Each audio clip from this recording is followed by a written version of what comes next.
All right, welcome to tonight's Norwood Conservation Commission meeting on Wednesday, September 6th, 7:30 p.m.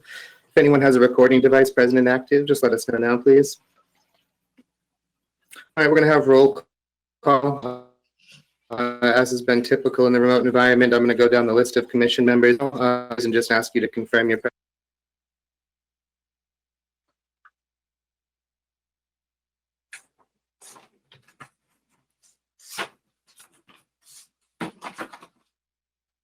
I'm sorry, did I get a confirmation from Kristen Capizia?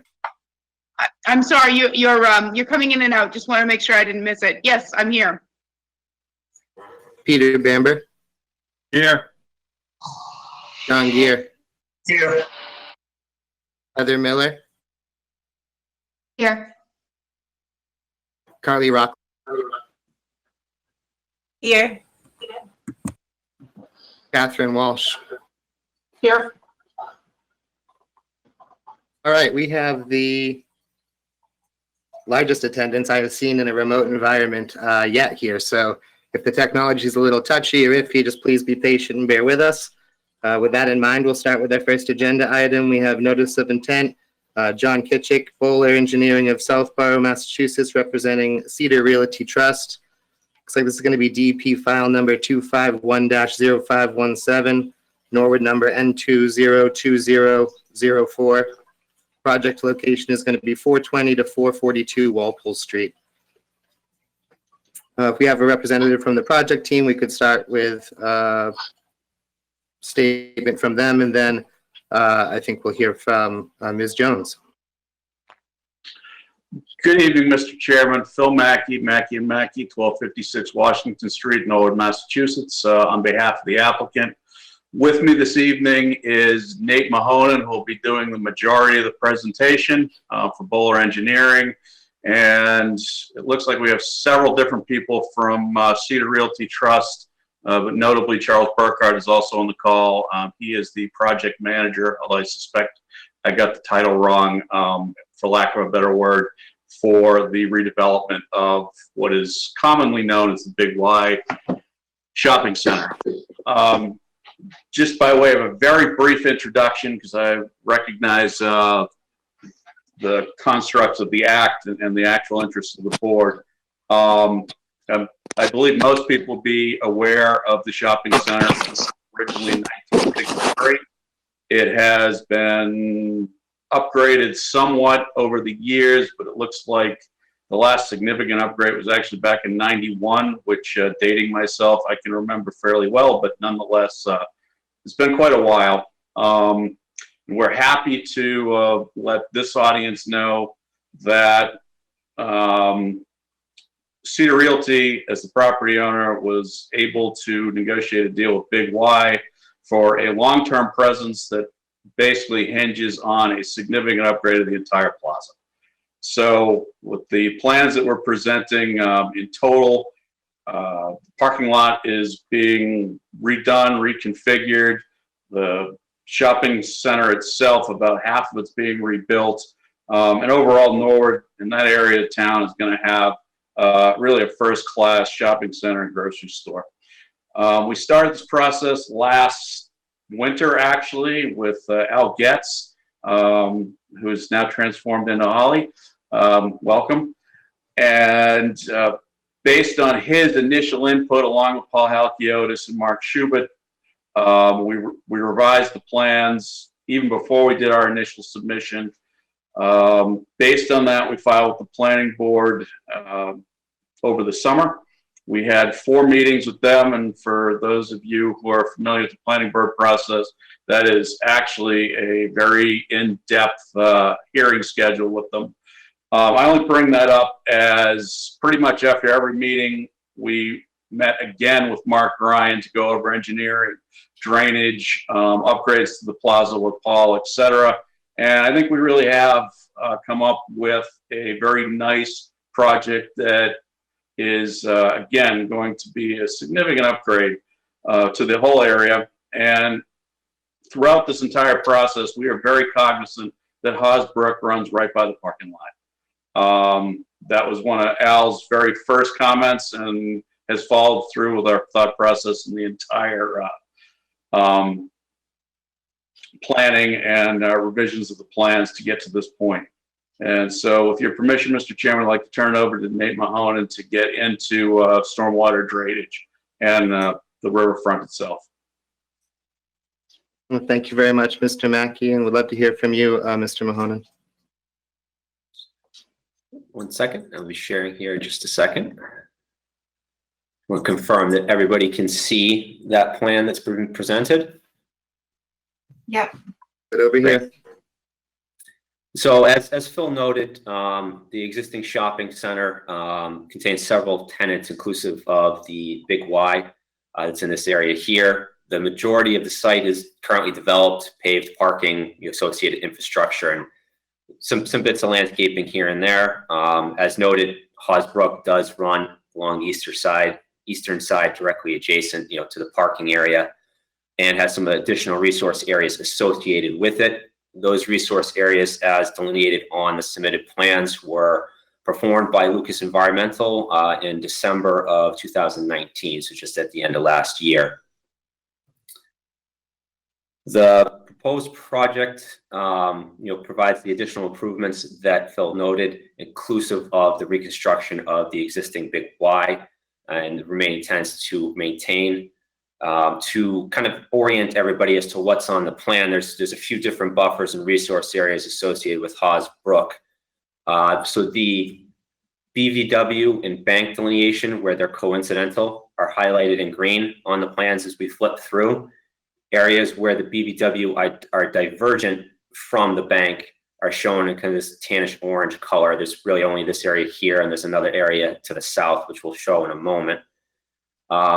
The local and state buffers relative to the BVW are highlighted in yellow, kind of heading from the brook into the site.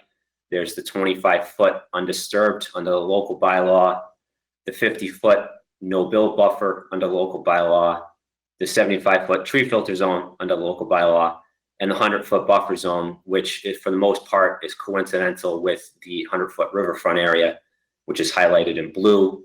The one area where it's divergent, we highlighted in yellow here, where it kind of pops out near the existing entrance. And the last line furthest away is the 200-foot riverfront offset from the bank. Hawesbrook does have a flood zone associated with it. It is a flood zone AE, and that is highlighted in pink as it goes through the parking area in this area here, and then basically pulls off and follows the top of the slope as it heads to the south of the site. So in addition to the building changes, the parking and drive aisle and the entrance coming off of Walpole Street are being reconfigured and upgraded to allow for better circulation and additional landscaping to work with the new development and the improvements to the center. The rear of the store will essentially function as it does today, with loading and access off of Davis Avenue and circulation around the rear portions of the building. Utilities will essentially remain the same on the site. The existing utility infrastructure and connections are proposed to be remained and reused. Excuse me about that. And then jumping over to stormwater, the existing site flows through a number of inlets at the back of the building, out an 18-inch pipe that goes under the existing building, through the front parking lot, and out into Hawesbrook. The front portion of the center sheet flows to the north to a couple of existing curb breaks, through the curb breaks and down the side slope and into the brook. So as you can see and expect, the center is relatively old and doesn't provide really any stormwater management or stormwater treatment out there today. The project as proposed will improve the stormwater in accordance with DEP stormwater standards relative to redevelopment. This includes all new stormwater inlets at the back of the site, new deep sump hooded catch basins that will capture and convey stormwater, collect it and send it through your traditional stormwater piping system to a water quality unit in this area here, which will provide and has been sized to provide treatment for 1-inch water quality volume for the rear portion of the site.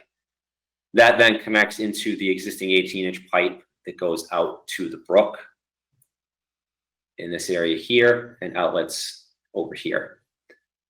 The front parking lot by the two existing curb breaks, what we were proposing in conjunction with our discussions with Mark Ryan and Al when we were originally looking at this site is we're going to put two new double catch basins just in front of the existing curb breaks. The catch basins will be set lower than the breaks to allow for water to be channeled into the inlets and captured, and then sent through an additional water quality treatment unit in this area here. Again, sized for 1-inch water quality volume treatment. That will in turn connect into the same 18-inch pipe, which will discharge out to the brook. The existing curb breaks will remain to allow basically as an overflow point for larger storm events. It's very similar to what happens out there today, except for we'll be capturing the smaller storm events for the first flush treatments in the 1-inch water quality volume.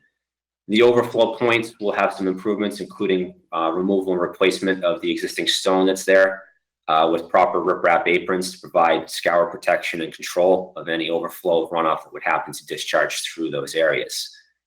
Rooftop runoff will connect into the underground piping system, similar to what it does today, and be discharged out to the brook. As a result of the review and discussions with Mark Ryan, we did make one additional improvement.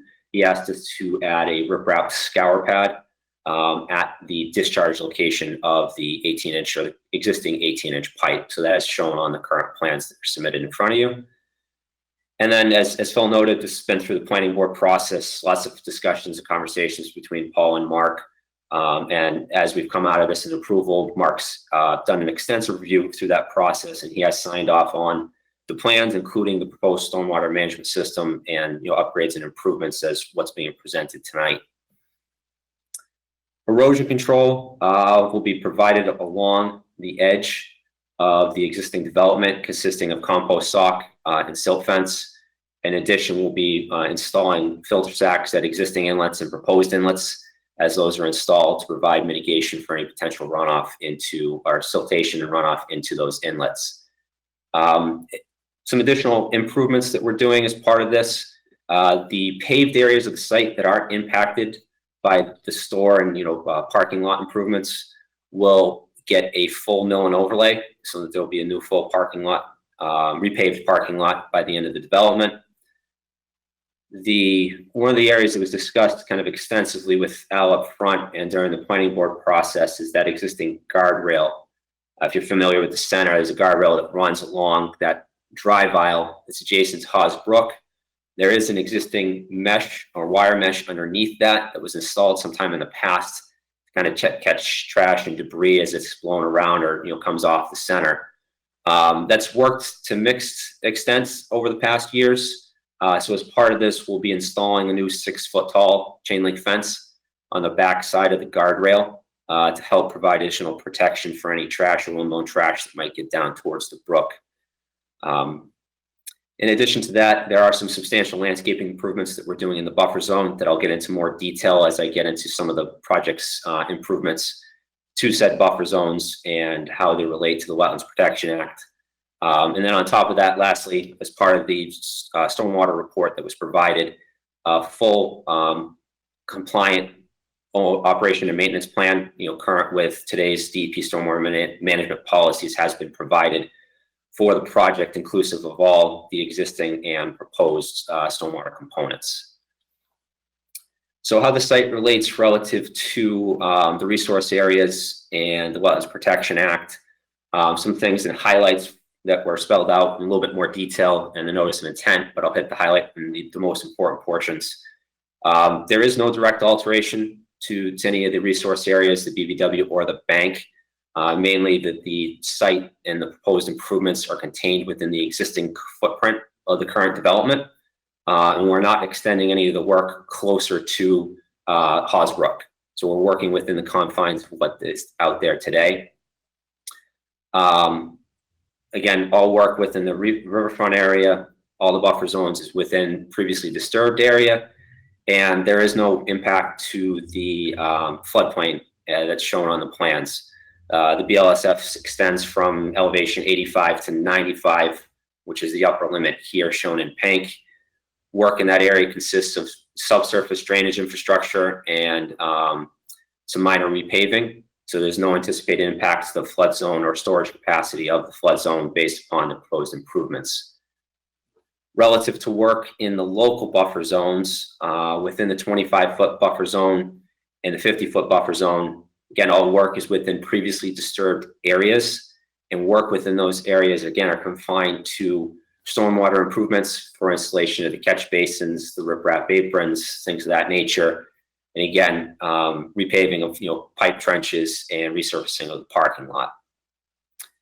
The 75-foot tree filter zone, there's no existing trees proposed to be removed from that area. And in fact, actually, when I show you the landscaping plan here in a moment, we're actually adding 5 trees within the landscaped islands that we're adding to the site within that 75-foot buffer zone. So as shown on the landscape plan here, again, the buffer zones and resource areas are highlighted similarly. But what is also shown in the darker green color in these areas here are the landscaping areas that are being added to the center as part of this. As you can see, there's some substantial improvements at the expense of some parking that Big Y did want to try to maintain, but we had agreed to add these additional landscaping areas to provide improvements to the center, including improvements to the buffer zones. Essentially, what these do is they provide a 540 square foot increase in landscaped area within the 50-foot buffer zone, approximately 3,500 square foot increase within a 75-foot tree filter zone, and a 7,700 square foot increase within the 200-foot riverfront area. And that's all conversion from impervious area to new landscaped area. So we think that the project as proposed provides some great improvements to the buffer zone between the stormwater enhancements and the additional landscaping impervious area. So it's a general summary of the project, this proposed, as well as the improvements that are out there and that we're proposing into the current submittal. We thank you all for your time, and we're happy to answer any questions that you might have. Thank you, Mr. Mahonen. I think now we'll hear from Ms. Jones and get some input from her before we open the floor for questions and comments from the rest of the Conservation Commission. Okay. So I was able to visit this site last week. I'm sure many of you who live in town have also visited it just in the course of your lives, but it was new to me, and I found that there's Osbrook is at quite a lower elevation than the parking lot, so I thought that I'm not very worried about the wetland and bank delineation line, both because of the sharp break in topography and because essentially because it's redevelopment, we don't exactly where that line is doesn't necessarily impact what the commission will be permitting. One of my comments that the applicant seemed amenable to was that there are some areas where the current parking lot seems to be eroding into the 25-foot buffer zone, and so there's some kind of like gravelly material, and they were willing to agree to loaming that and doing some sort of a native seed mixture on that area. So that was a suggestion that I had to improve the area as well. And that's generally my comments. I think that with a redevelopment, I know that you all hopefully have some suggestions, but typically the standard for them is for stormwater to meet the standards to the best extent practicable, and for the riverfront essentially to make conditions better than when they started. So trying to push the project as far in those directions as we can is I think the direction the commission wants to go in. Thank you, Ms. Jones. Mr. Bamber, I see you indicating you'd like to speak. Go ahead. Yes, I am curious about a few things here. One would be, Mr. Mackey may think 91's a long time to go back. I worked in the grocery store there in 1973. So I'm pretty familiar with the property, and my father had a business across the street. And so I don't live too far from there. So, and I've been up as a child and an adult up and down Hosbrook, pulling carts from the grocery stores out of the stream. I've noted over the years, I've watched snow plows dump right over the rails into the Hosbrook. Obviously, over the last few decades, or last decade or plus, they were told to stack it in the parking lots, and they did that. So with the stormwater systems being put in, one of the things I'm concerned about is the amount of sand that's mixed with the snow that will melt in. And if there's a great overflow, those would be a concern. I understood you to say there's a 6-foot fence going in behind the guardrail. Well, that's certainly an asset and important. I mean, it would be nice to see has been any thought in moving that guardrail in a little bit. People walk along that edge from all those different areas, and if you've been in that parking lot, you can see that getting out to Walpole Street can be unsafe at times, let's put it that way. So having an area to get from the gym all the way out along that way and being able to cross it would be something I would be interested in seeing, and also be interested in knowing is it possible to pull that guardrail in a little bit just to give us a little bit more buffer there. So those are the concerns I have is runoff from snow events and all the sand collected with it.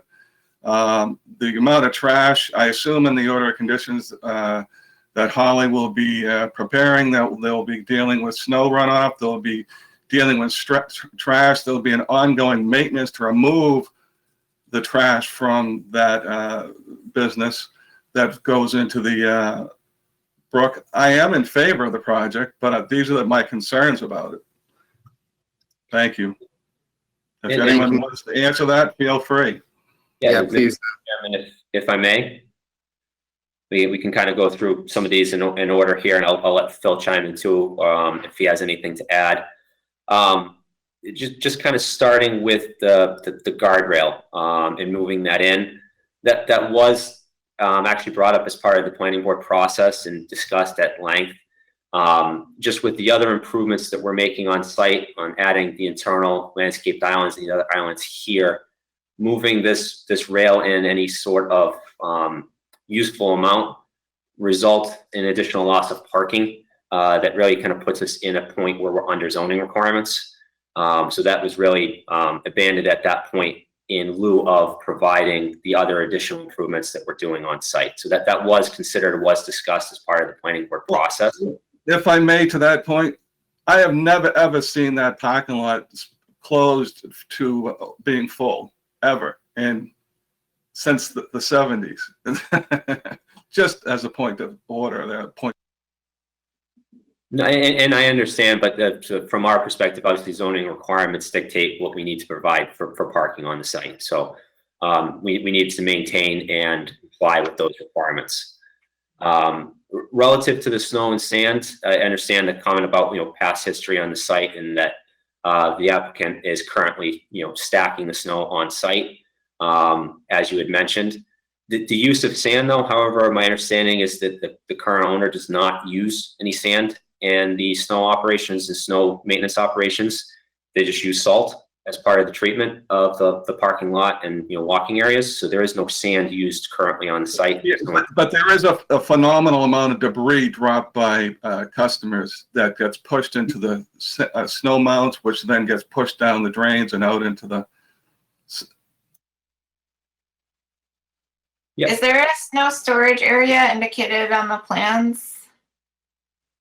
There's not one called out on the plans, but my understanding is they generally use this area down here towards the lower end of the parking lot, so it doesn't impact operations and customer access for the center and the tenants that are there. So relative to traction maintenance, obviously that's been a concern in the past with the implementation of the mesh underneath the guardrail. So that the 6-foot fence, as you mentioned, will help with that. What's being pushed and pulled around on the parking lot will be covered as part of the operation and maintenance plan for the stormwater system. That does include information on parking lot sweeping, cleaning up the parking lot, and then obviously maintenance of the existing structures. So, implementation of that new O&M plan in accordance with DEP standards, I think, will provide a lot of help and benefit relative to that concern. And as you mentioned, I'm sure that, Holly, as she writes up the order of conditions in here, will have some language relative to sticking to that operation and maintenance plan and making sure that that is implemented in the schedule that's outlined. And then the last one I want to touch on there was the connection to Walpole Street and the walkability of this area.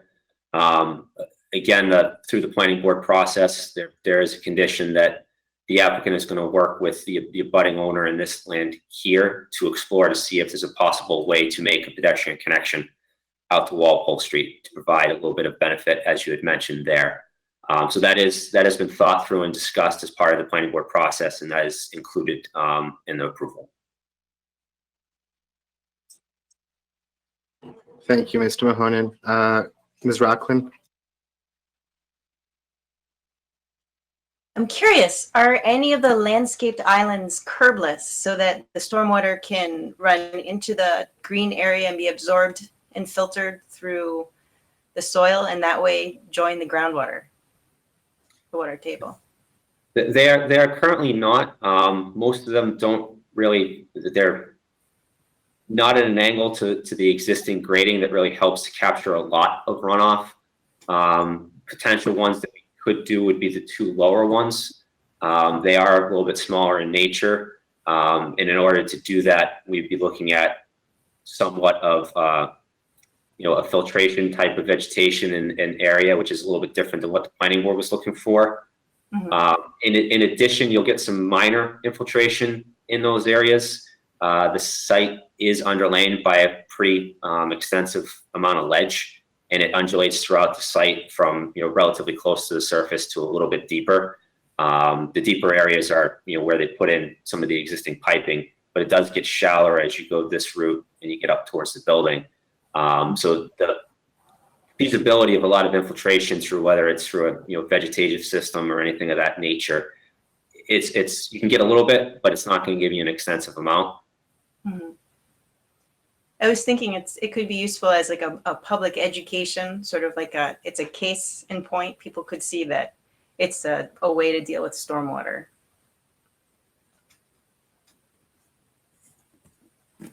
Thank you. Thank you, Ms. Rockland. Ms. Miller, I think I saw your hand. Thanks. I had the exact same question, actually. I was wondering if those islands were going to be able to provide any stormwater treatment, especially given their location, kind of centrally located within the parking lot. It seems like it'd be great if we could retain some of that water before it gets down to the brook. But heard the response about the feasibility of that. Thank you, Ms. Miller. Do I have any other comments or questions? Mr. Bamber, I see you again. Go right ahead. Just as a follow-up, since there's only salt being used there, if those were curbless, wouldn't that just burn out that grass? I'm asking Ms. Miller, and not being an expert on plant life like that, I'm just concerned if there was no curb there and they're just using salt, would that be adverse? Does anybody else have a comment on that to educate me? Ms. Rockland, go right ahead. I would say that there are some plants that can tolerate salt. I'm not sure about which species and exactly how much salt they can tolerate, but some can, and that can be researched.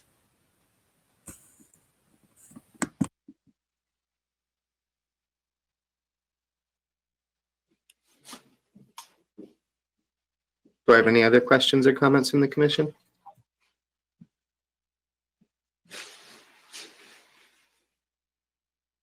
All right, what are our next steps here, Ms. Jones? Well, to the project proponent, is that something you'd be amenable to looking into? Maybe looking at those lower two landscaped islands and whether they could either be made curbless or with breaks in the curb to infiltrate some water?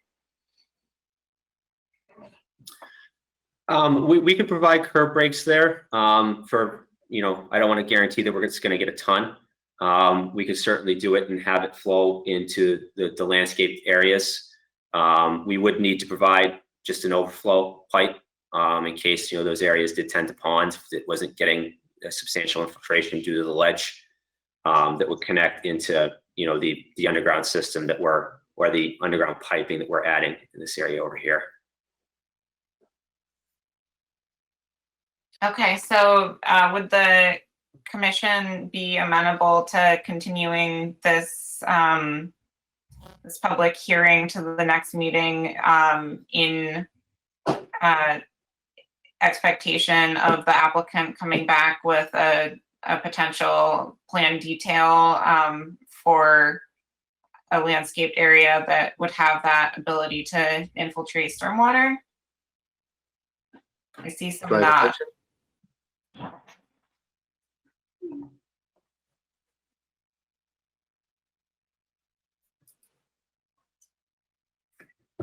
Yes, so as I mentioned, there's not a lot of benefit for infiltration from those areas. I mean, we can certainly look at implementing it, and we can provide it on revised plans for final approval. I'm not sure it rises to the need of extending the public hearing to another hearing. It's going to be a very simple modification. It would be 2 curb breaks to allow flow into the landscaped islands. Those islands would be slightly depressed to allow for capture of water, and then there would be a slightly higher overflow rate to allow overflow water to go into it. It's not going to provide a ton of benefit in infiltration, but if that's what we're looking at. If that's what we're looking at, I think it's a minor change that we can certainly implement as a condition of approval and get a revised set of plans as part of that condition. I see a hand from Mr. Bamber. Mr. Bamber? I was basically going to say that if this was a new project, a new development, there would be a lot more green space and there would be a lot more benefit. But this is a giant sheet of asphalt which drains massive amounts of water, frankly. And I agree with his statement that if we just had a couple of curb breaks, we're going to get the most we can out of this. There's really not a giant gain here in any form, shape, or manner just because of the size of this parking lot that's existing, and they're allowed under that scenario to maintain that parking lot size. So I frankly would agree with the statement of let them put a couple of curb cuts in for us and let's move forward. Ms. Rockland? I wonder if as part of that, if there could be a sign just indicating what this is and how it functions just for the public, so it becomes more of a norm in thinking about stormwater. And I wonder, does there need to be certain soil mix and certain plant mix to absorb water, and would that be included? So I don't think there needs to be a certain soil mix. We can certainly adjust the plant mix in that area so it is salt tolerant, and it will have a longer life and life expectancy with that additional water that's going to it. But I don't think an additional soil mixture would be necessary under it. It's not going to be a deep soil area where you're going to get a lot of infiltration. But we will provide mulch bed planting type of situation and plantings that are salt tolerant. And so besides being salt tolerant, they'd have to tolerate having wet soil and also dry soil. Correct. Plantings that would be appropriate for the condition. Correct. Okay. Correct. And relative to the sign, we would not be objectionable to having a sign in those areas, and we can work on the wording that can go on the sign with the commission's agent. Thank you. Thank you. I think those are wonderful suggestions. Okay, so the commission could move to close the public hearing tonight with standard Norwood special conditions and the extra conditions that the order of conditions won't be issued until the office has received a revised plan showing curb cuts in the two lower, what are those called? Landscape areas, with appropriate plantings for salt tolerance, as well as a sign detail. And I also heard specifically ongoing conditions for removing trash. Were there any other conditions that the commission wanted to highlight or make sure are included? As it relates to snow removal, perhaps the no sand suggestion from Mr. Bamber.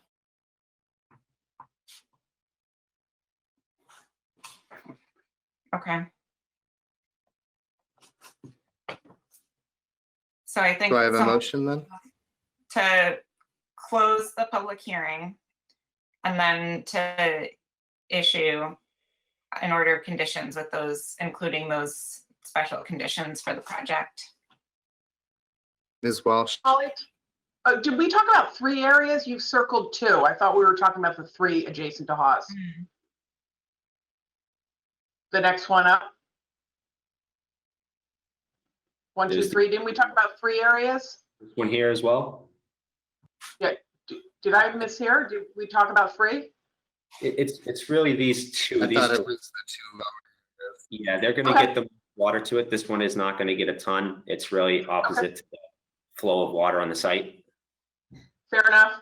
Thanks. Actually, I just realized also, I don't think we've heard whether there are any members of the public who wish to speak on this item before we close the hearing.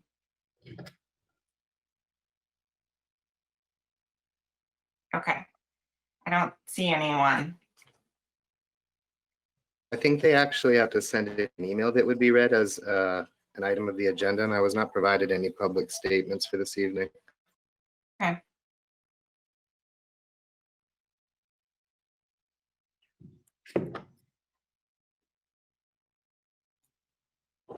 Do we have a motion? Make the motion. Mr. Bamber, go ahead.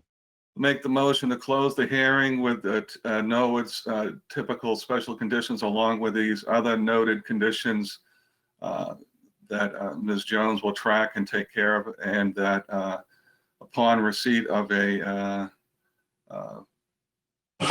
revised plan. So the motion is to close this hearing, and then I assume, Ms. Jones, we would take a second vote to put this under advisement until you receive that information? I'm not sure what, I think, I'm not sure actually what you mean by Typically that.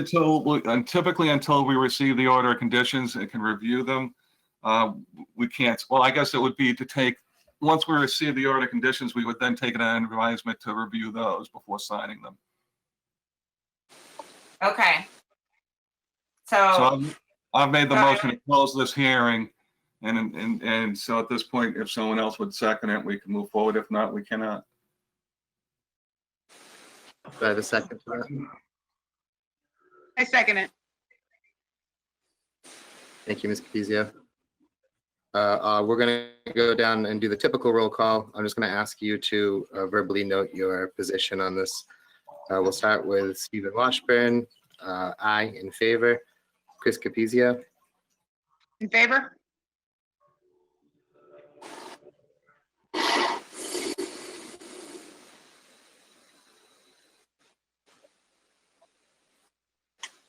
Peter Bamber. Aye. John Gear. Aye. Heather Miller. Aye. Carly Rockland, Aye. and Catherine Walsh. Aye. All right, excellent. Thank you.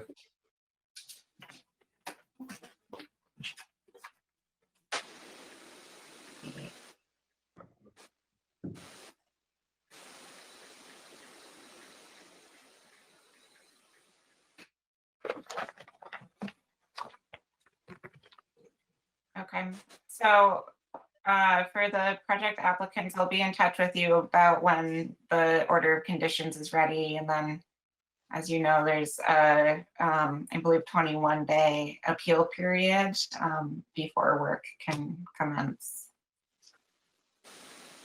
We'll have the revised plans as noted back to you shortly. Okay, sounds good. Thank you. Thank you. Thank you, Mr. Mackey. Thank you, Mr. Mahonen. Thank you. Thank you. All right, next on our agenda, we've got Jane Center of Greater Boston, 556 Nichols Street. This is continued from 8/19/2020. The topic is remediation. We could hear from a representative from the Jane Center, and as with the previous pattern, we'll hear from Ms. Jones and open the floor to questions and comments from the other conservation commissioners.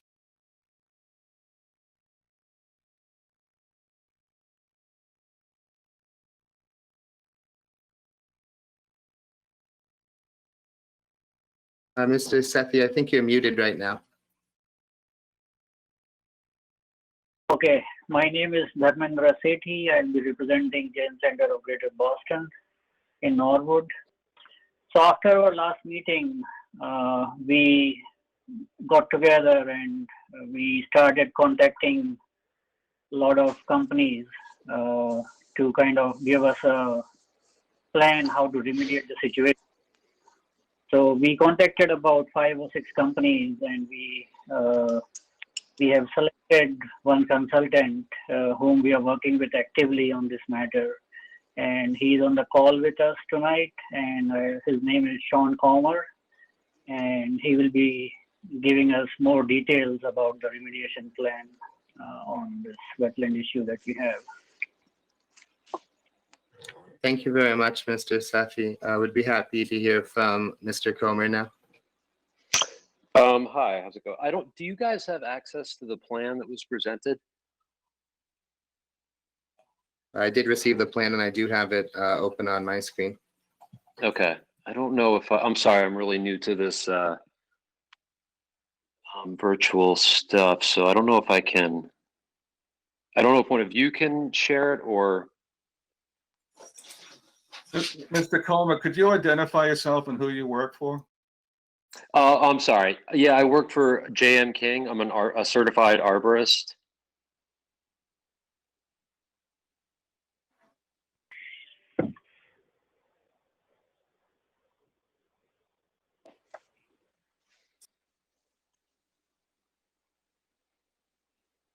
I'm having trouble doing screen share, unfortunately. Yeah, I'm trying to do it too, and it's not working.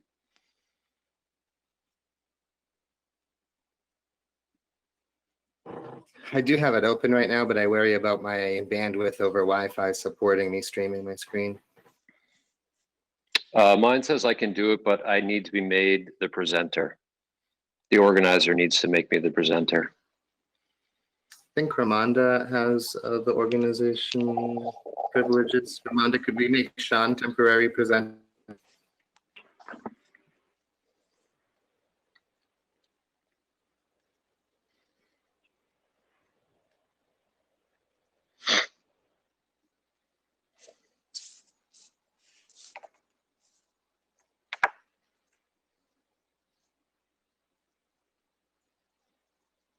Dharmendra, we can allow Mr. Comer to, I mean, who are in the commission has our drawing, they can present it on behalf of us. A lot of feedback from Mr. Shah. I think we made the wrong Sean presenter. My apologies, Ramonda. It's Sean Comer. I should have been using her last name. Okay, there we go.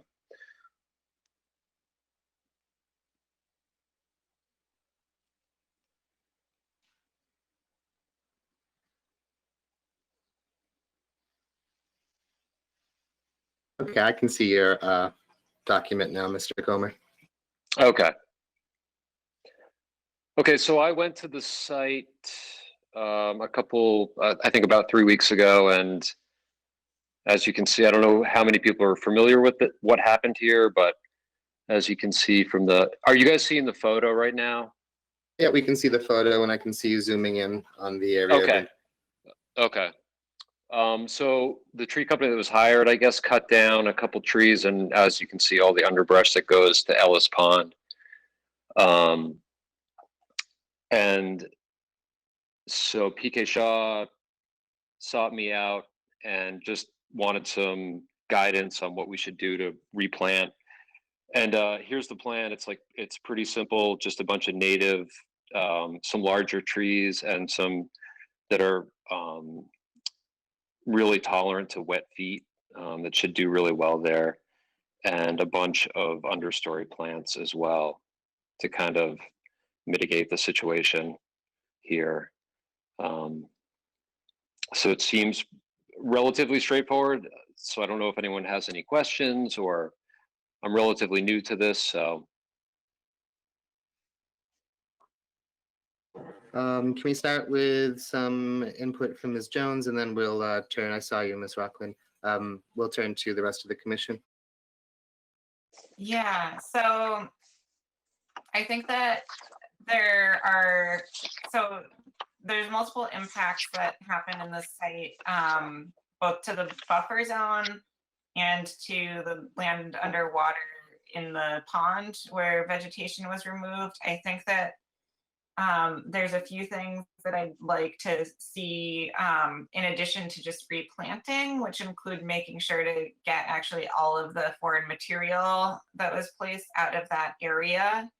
I think that even though vegetation in the pond itself was disturbed, that I would be okay. I think that that vegetation will regrow on its own. I would like to see a plan that only has native species on it. And I would like to see a plan for the buffer zone replantings. I would like to see something that includes potentially a couple, 2 or 3 years of monitoring to make sure that the replanted area isn't being invaded by invasive species. And then the other thing I was thinking that I would like to see is some kind of barrier placed across this area so that it's clear that it's not a path and doesn't continue to be disturbed.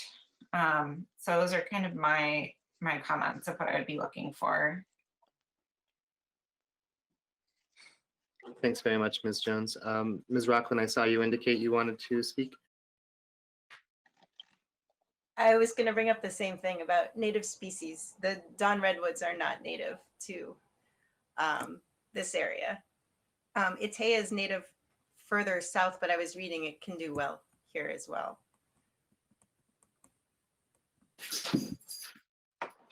Thank you, Ms. Rockland. Do I have any other questions or comments from the Conservation Commissioners? Mr. Bamber, please. I would just say that I fully agree with Ms. Jones. Likewise, I surely co-sign to the recommendations presented there. It does look like, as I recall from the original images, there was close to a yard of fill across that course that appears to be in bulk removed, but not to be a stickler or what have you, but I think it would be, if necessary, to use hand tools or otherwise, whether we're talking rakes, brooms, or what have you, to just do our best to get as much of that mulch out of there as possible to ensure as much of a natural recovery as we could hope for. Absolutely, I agree. Ms. Jones, what would our next steps be? We would be looking for a revised plan that reflects some of what we've discussed here, or do we have any other further recommendation or suggestion or request? Oh, it looks like John has a comment. Mr. Gear, please. Yeah, I would, as one of the conditions, we're talking about the remediation in the buffer zone. While they're doing that, we talk about the invasive species. If there's anything obvious there, to remediate that too while they're there.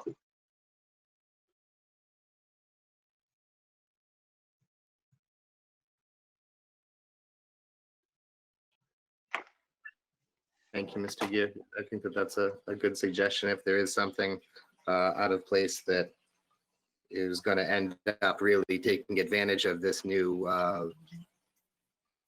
area to occupy, it should certainly be addressed before it has the opportunity to take hold in this cleared space. Ms. Pizia. Yeah, I wanted to know whether we had some idea around timelines, and if that's something that the commission can impose. We've been talking about this now for, I don't know, maybe 6 weeks. I'm not sure the total timeline on it, but you know, what are we looking toward in terms of a timeline around remediation? Mr. Comer, would you like to speak to that? I would have to defer to someone from the Jane Center on that question. Mr. Sethi or Mr. Shah? I think Mr. Shah, there was some feedback when you opened your mic, so if Mr. Sethi is able to respond. Mr. Sethi, you're currently muted, so if you could just unmute before you dive in. Thanks so much. Okay, I can go first and then maybe Mr. Shah can add to it. So after our initial meeting, we didn't waste any time. We started working immediately and we contacted like 5 or 6 companies, right? And because of the summer schedule and vacations and whatnot, right, it took us some time to get all the quotes we wanted to get. And finally, this week we started getting a lot of quotes and we finally selected one of the consultants, right? So we are diligently working towards it, right? We are not wasting any time. We meet every day pretty much. We talk about it every day. There's always someone visiting the center to look at the property, to give us the quotes. So our goal is to remediate this to town satisfaction and as soon as possible. So as soon as we have the approval on the plan, we can start working on it. So that's our goal, and we want to kind of finish it before, you know, the hard winter comes in. Thank you, Mr. Sethi. Mr. Shah, did you want to chime in? Just unmute yourself there, please.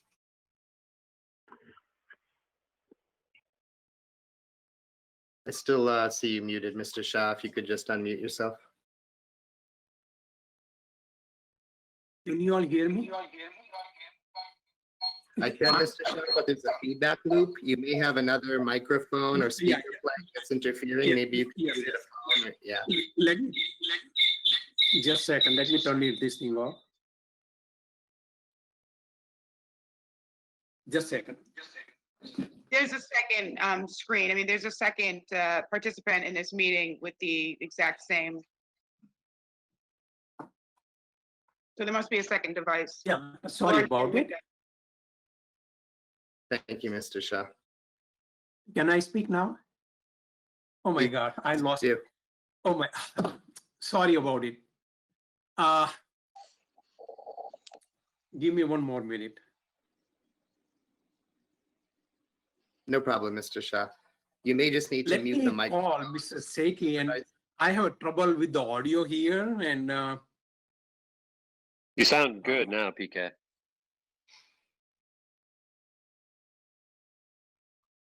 I think perhaps he may not be able to hear us. give me a minute, 1 minute, please. Okay. While we're waiting, Mr. Comer, is there, Just what 1 would minute. you consider to be kind of the Um, late end for fall planting? If these plants were to survive and thrive and be planted this fall, versus when we would want to wait for the spring to start this process. Sorry We about it. definitely, I have trouble with this audio and just a second. we have some more time. I mean, before the frost, we definitely have like a month or so. And as far as, I definitely understand the all natives. That's a good idea. And I just picked plants that are do really well with in wet conditions. But there's definitely still a lot of time to plant. And once it gets approved, it's not going to take Can you a hear ton of me now? time to do the planting. Okay. I want to suggest you are ready to implement the plan. Ms. Rockman? All the suggestions you all that made. I'm not exactly clear on where all the plants are going to go. Is it a clear cut area and that's where the shrubs are being put in and the trees? Or how is that working? Like, do we need to say that a seed mix should be thrown in to have something be growing in the soil around these plants to avoid invasives coming in? It's about an 18-foot wide by like close to 100-foot long road, basically, that was cleared. So it's very shady. So I don't know if a seed mix would do well. So I think you need to find a good mix of plants that are native but are going to be extremely shade tolerant, which Itea is. Clethra is also shade tolerant. And I mean, I think that would do better kind of on the outer edges. But I think a seed mix would, I don't know if that would, I don't think that would do very well in the shade. Okay. Thank you. Ms. Miller, and then I see you, Mr. Bamber. Thank you. Just a note that we are currently in a statewide drought. So even though this is a wet area, there would need to be probably some pretty significant maintenance at the outset. Because even what might be normal conditions at this location probably are not right now, given the drought conditions. So that should be part of any maintenance and monitoring plan. Yeah, I definitely agree. Thank you. It'll probably take a year or so, I would think, for them to get established, depending on how wet it is back there. Thank you, Ms. Miller. Mr. Bamber. It would seem to me, and please correct me, Ms. Jones, if that's not the case, that we should probably continue this hearing and have the applicant work with you on the plans, because you don't have a sufficient plan. Is that accurate? Yeah, I think that we probably want a revised restoration plan from the applicant, hitting some of the points that we've all spoken to. It looks like Ms. Walsh has a comment. Yeah, I Go right want ahead. to echo your request, Holly, for some sort of fence. If it's going to take a few years for that to begin to start to grow in, I think it's going to be important to have some sort of barrier that stops traffic there. Hopefully it's something tasteful. My thought was just that they could move one of the logs from another part of the site, which would be easy and cheap, but a fence would also work, or a Jersey barrier, or a big boulder. Yeah, I think you want to make sure it has some sort of elevation so that people just don't step over it. So yeah, I mean, I think you want it to be at least 3 or 4 feet.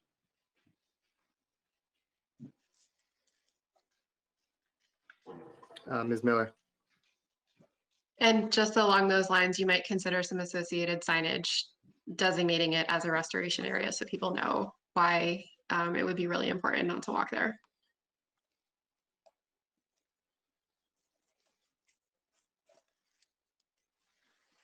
Mr. Gear. One point I'd like to make is, as we get towards the, into the fall season and possibly into a season where we can plant. I'd rather see a good plan in place and put the planting off till spring if that's necessary to ensure a better outcome.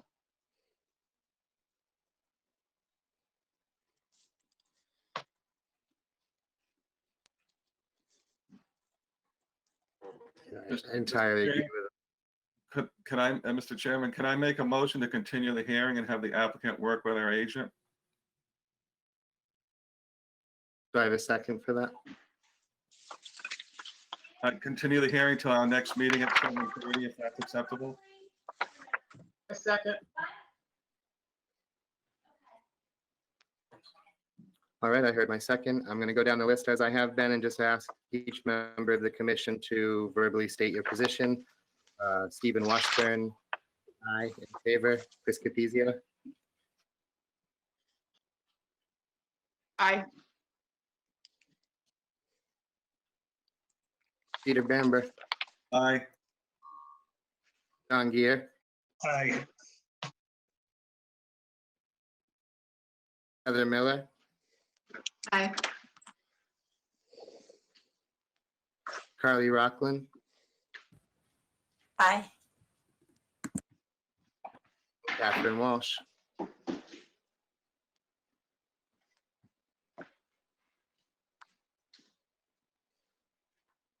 I don't know that if it was just me or not, but I didn't register your response, Ms. Walsh. Sorry, aye. Thank you so much. We'll have that then continued to our next hearing with some work between the Jane Center, Mr. Comer, Ms. Jones, to bring this plan further in line with our recommendations. And that will be at a time to be determined. Thank you very much, Mr. Sethi, Mr. Comer, Mr. Shah, and the rest of your team that joined us this evening. It's very much appreciated. Thank you. Thank you everyone. very much. I appreciate it. Thanks. All right, next up on our agenda, we have notice of intent. This has been continued from September 2nd, 2020. We have Allen and Major Associates, Inc. representing Connor Flanagan, Bird Incorporated, DBA Certainteed Roofing. This is going to be DEP file number 251-0516, Norwood number N2020-03. Project location is 1077 Pleasant Street. As has been the theme, we'll hear from the applicant, then Ms. Jones, then open the floor to the rest of the commission. Good evening. My name is Ryan Bianchetto from Allen and Major Associates. If I could just get control from Ramonda or the Norwood Community Media, in case I need to show any exhibits, it would be helpful. You should be all set. Perfect. Excellent. So again, Ryan Bianchetto from Allen Major, representing the applicant, Certainteed Roofing. Travis Hinman is also here tonight, and the project manager for Ramble. And so quick summary, here's the project site. It's a 43-acre industrial site of manufacturing. We're here tonight for a notice of intent, as was explained. That was continued 2 hearings. Since that initial hearing, we did receive a peer review letter from LEC, and it looks like Claire is here tonight in regards to that peer review. Since that receiving that peer review letter, Allen and Major and Ramble have looked into the issues brought up by Claire and the town, and we've provided a thoughtful response. We just turned that back to Ramonda and Claire and Holly just yesterday. So I understand there's probably take a little bit of time to review, but wanted to just engage the commission in a conversation, see if there's any further feedback from either the comments we just responded to yesterday, the plan changes that were also submitted, or anything else while we're continuing the hearing here and continuing to work with the town of Norwood. So that's where we're at this stage. Is there any feedback from either LEC or the town? I think it would be appropriate to hear from the representative from LEC in regards to the peer review that was performed.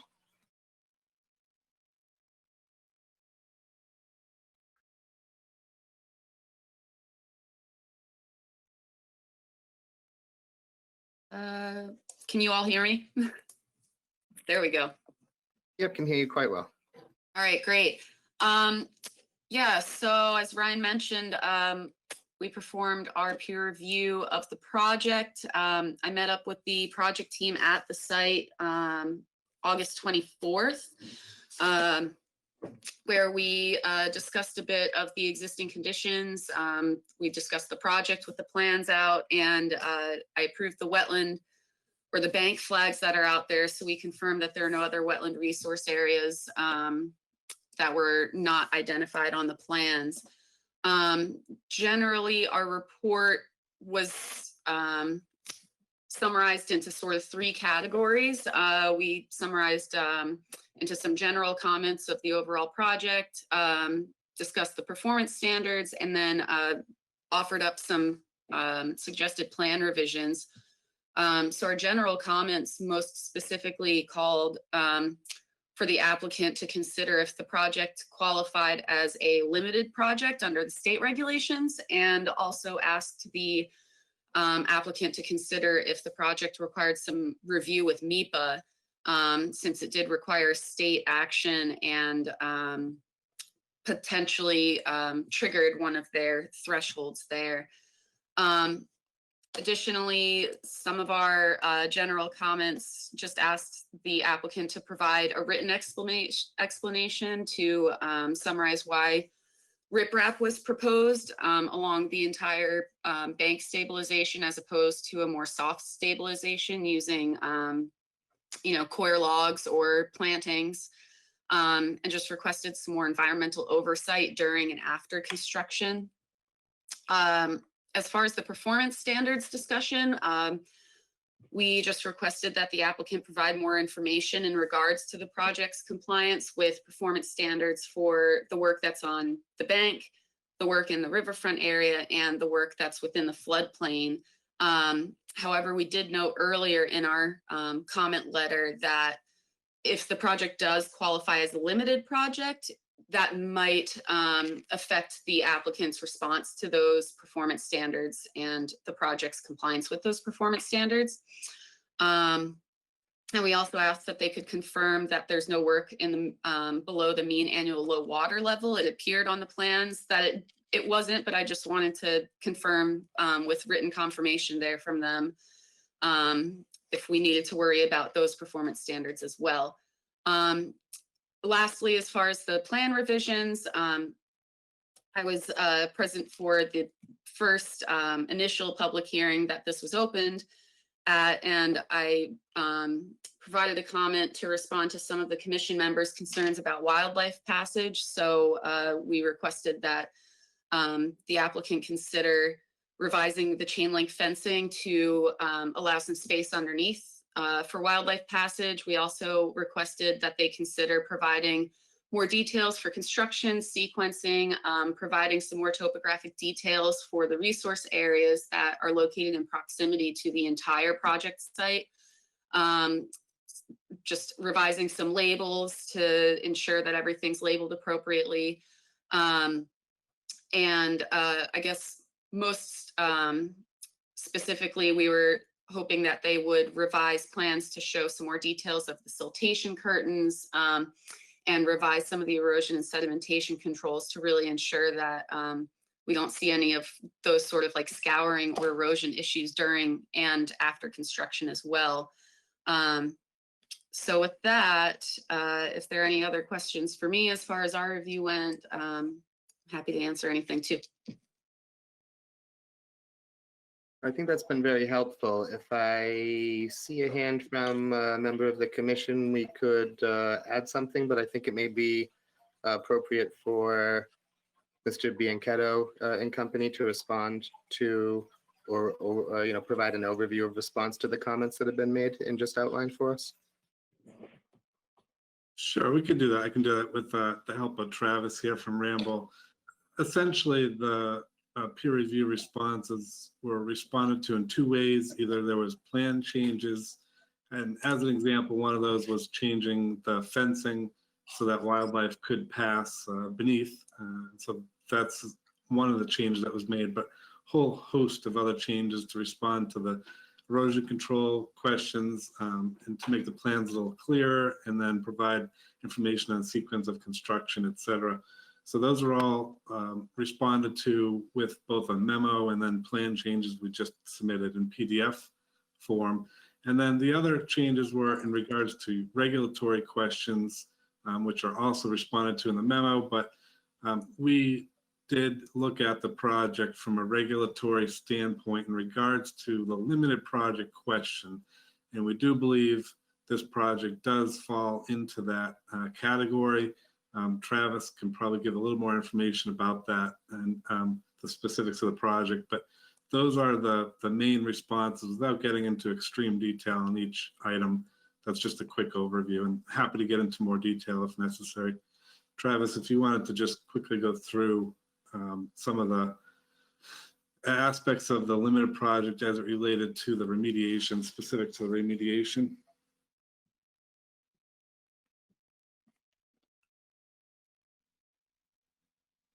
I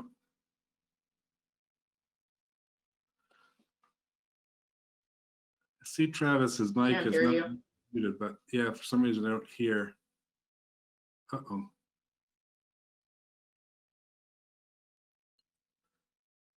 Hey, Travis, we unfortunately can't hear you. It looks like your mic is unmuted, but I don't know if there's an issue with the microphone. Oh, then just dropped off. I'm sure he'll come right back on, but while we're waiting for him to come back, the project does seem to fall into that limited project category. So we would be looking at responding to those items that Claire had mentioned as part of the DEP limited project request for additional information. Travis, are you there? Oh. Still can't hear you, Mr. Hinman. Maybe just verify that your input device is selected properly in the settings in the upper right-hand corner of GoToMeeting.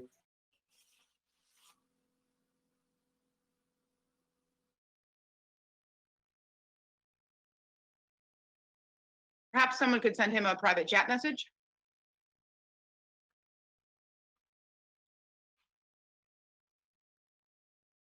Travis, you could try calling in also if your mic isn't working.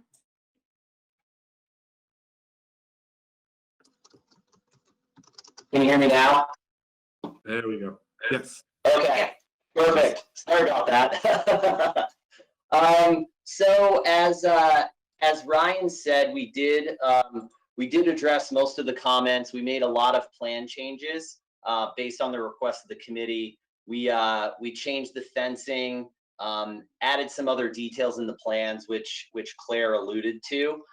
There was some detail in the plans that we could not add in, namely the additional detail for the southern bank and the bottom of the river. That area was not part of this project scope and wasn't surveyed. The data that is on the plans was surveyed for the first half of the project. So if you all remember correctly, there was some work done on the southern end of the river that removed sediment, and we were dealing with petroleum impacts. And that was the one that we closed in a hearing back in April, I believe. Al was the inspector on that one. But because this project did not extend down into the river or on that southern bank, we don't have that data. So unfortunately, we weren't able to provide that, but I believe we were able to provide everything else, as well as a couple of requests that Holly made. And I kind of detailed all of that in the response to comments that went out. In terms of the regulatory stuff, we did reach out to MIPA. I have a consultation meeting with them on Friday afternoon, to determine whether there are any triggers hit and whether we need to do anything further with them. We also have a wildlife survey being conducted out on site tomorrow. That was per DEP request, I think. So that's also in motion. And as soon as we have that information, we can send it along to the commission. Trying to see what else we have here. I think we double checked the high water marks and the fact that we are not going down into the river at all, which we are not. I also added some detail for this regarding the silt curtain shown on the plans in greater detail, so that that can be reviewed as well. We added a construction sequence. Let's see. Sorry, I'm trying to scroll through everything here. As far as the reporting, looking at the plants after everything is planted, we can do that, no problem. We'll have personnel at the site come out and check on it, a couple of times during the growing season, and we can document that. The one question that I do have is regarding, there was something in here regarding that a wetland scientist or landscape architect be present for the delivery and installation of the plantings. I believe for the first half of the project, Al was the one who came out to make sure that he was okay with the plantings and how everything was done. Is the commission okay with Holly coming out and inspecting the plantings when they're put in to make sure that they are up to what the city of Norwood expects? Ms. Jones, would you speak to that?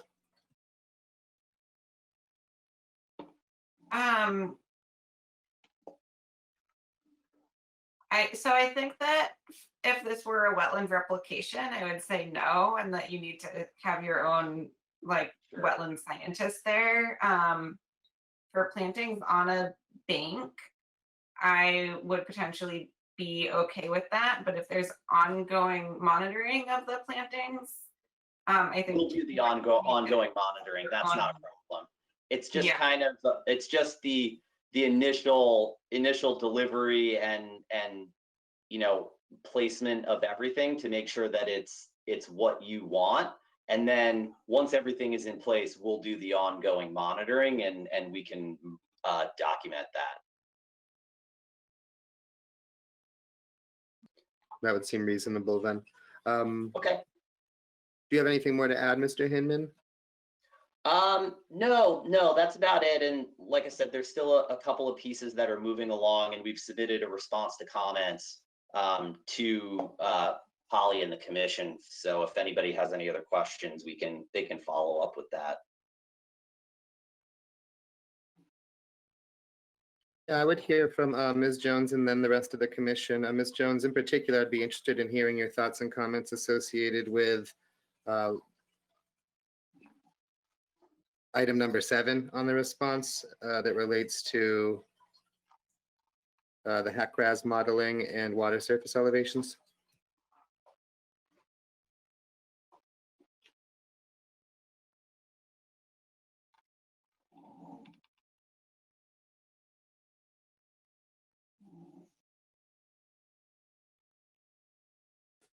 So it is helpful that the applicant has applied or has clarified that they intended to apply under limited project status.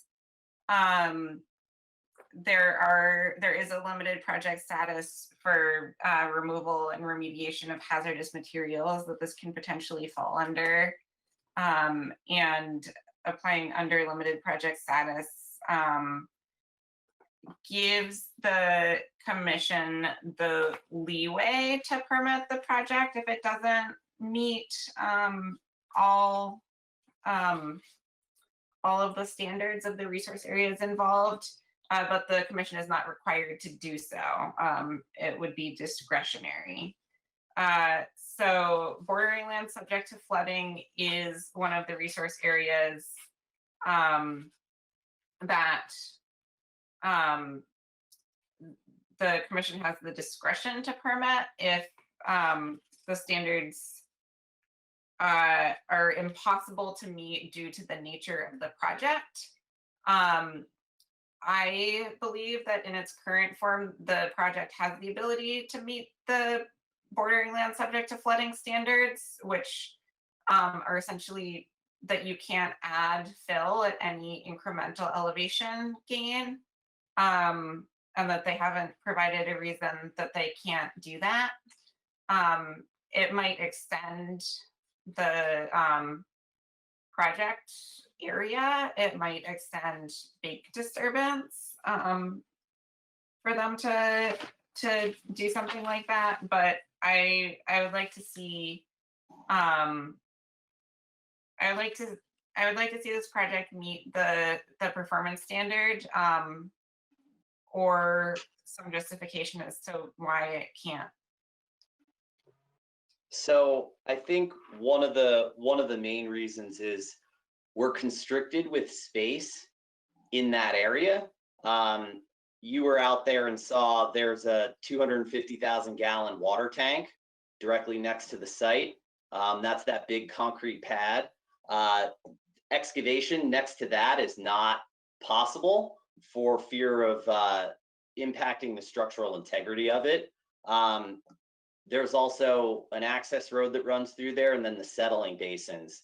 And that's pretty much the area down there. With, you know, the hillside comes down, we're really restricted in space, and to be able to excavate an additional area, I'm not sure is feasible, at least in the size that was mentioned in the comments here, the 790 cubic yards of fill. So I think that's really the main reason. So are you thinking about across the bank, or on the other side of the project from that concrete pad as well? The other side, yeah, the other side of the project, unfortunately, there are monitoring wells over there, as well as a barrier wall, which was put in place to deal with the petroleum impacts that were the first half of the project. And so we can't excavate over there either. That area was actually excavated during the first portion of it and backfilled, and all of these other features were installed. So we can't excavate over there.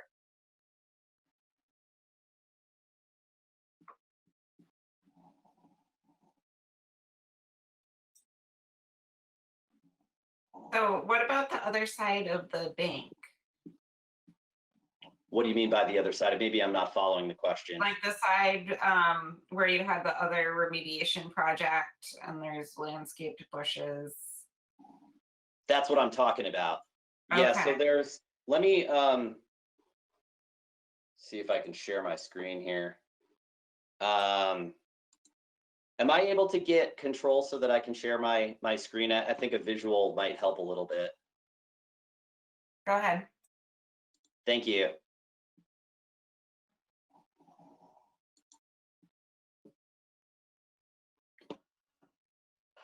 Is everybody able to see?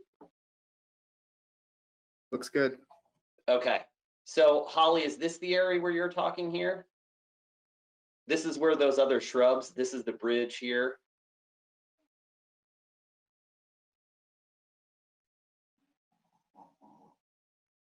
Yes, or possibly further to the west on the same side of the river is the project. So this bank pinches off, and they've got a couple of structures over here, which prevent any excavation. I'm not even sure that we could get equipment over there.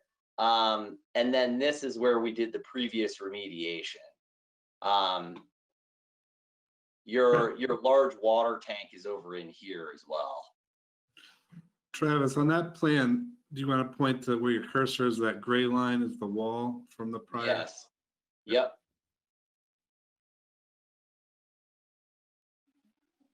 That's the containment wall that Travis was talking about on the opposite side.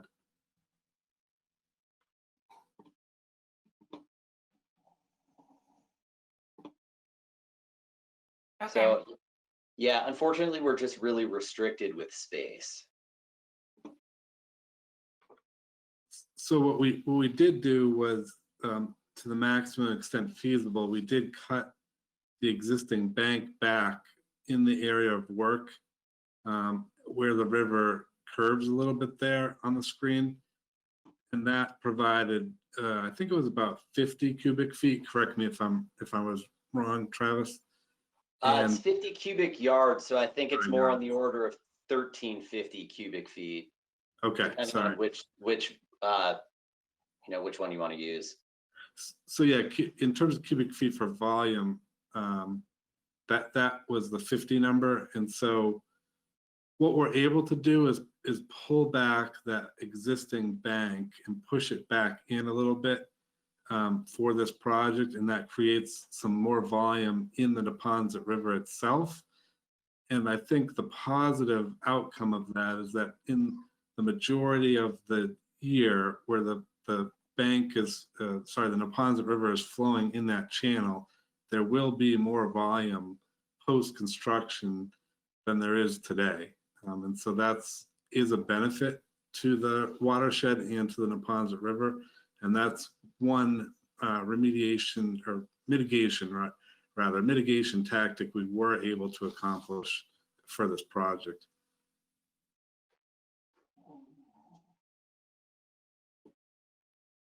Okay, thank you. Thank you, Ms. Jones. One comment I do have is related to item number 12 and the response regarding survey data. I would just mention that in Massachusetts, we're very fortunate to have statewide LiDAR elevation models available through MassGIS that may not have the same level of accuracy as a site survey performed by a licensed surveyor, but surely have a level of detail and accuracy that would facilitate the generation of some, details and beyond. So just something to mention as it relates to that. I saw Ms. Rockland indicate that you'd like to speak. Ms. Rockland, would you go ahead? Question for you. I have a couple questions, but one relating to what was just said. What is the benefit of having more volume in the river there? The river fluctuates over the seasons. It fluctuates wildly over the season. I think, right now it's at its lowest flow. And I believe that there is a dam farther up as well. So any additional capacity in the river will benefit it from not coming over the bank. And which is the dam that you speak of? I'm not sure, honestly. All I know, I just became aware that it was up there, but I'm not sure which dam that is. And you're Ryan, do you know? I don't. I just know that it's on it. I believe it's next to another industrial site upstream. So when the prior phase of this project was constructed, the last phase, the dam and work had to occur in the Neponset River itself. The dam was able to control the flow and lower the river for construction for that purpose. And so there is a dam. I just don't know the name of it and exact location. Okay, thank you. Wondering if I can backtrack for a moment with a couple of questions as well. Go right ahead, Ms. Rockland. Okay, when we referred to the fencing as being raised up 6 inches to allow for more wildlife to use the area, is there any concern over burrowing wildlife disturbing the cap, or is the cap, a lot lower than they would potentially touch? There is, as designed, there's 14 inches of material on top with a geotextile fabric at the bottom of it. I don't think that it's a huge issue for burrowing animals. I haven't seen evidence that there's enough out there that it would cause a huge problem. There's no liquid or anything like that being contained. And I think I'm not sure that you can stop burrowing animals from doing what they do. But I don't anticipate it being a huge problem. Okay. My final question was, when I was looking over the diagrams on the one entitled Soil Erosion and Sediment Control Plan, I didn't see the silk curtain depicted with a line. That has been added to the revised plans. Okay. So we that- added, yeah, we added that to the same page, drawing 3. We added a marker showing where that silk curtain is going to be. And then we also added a detail showing how it would be installed on drawing 7A. Okay, thank you. And actually, one more thing was there was a reference in the planting plan to grass mix, and I wanted to, I guess, confirm it's a native grass mix that's being used. It is. Thank you. Thank you, Ms. Rockland. Do I have any other questions or comments from the commissioners?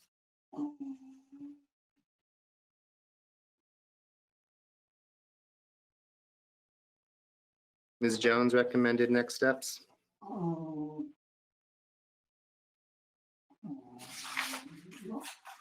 So we're still waiting for a couple of materials from the applicant, including the DEP, or not the DEP, the habitat evaluation and the results of the MIPA discussions. I just recommend that this is continued to the next scheduled meeting. Thank you, Ms. Jones. Do I have a motion?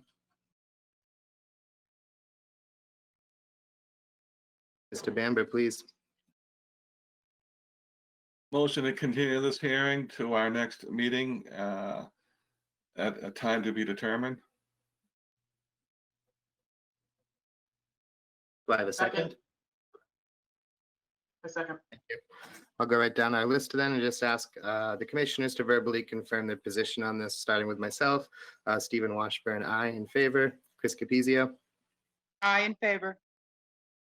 Peter Bamber. Aye. John Gear. Aye. Heather Miller. Aye. Carly Rockland.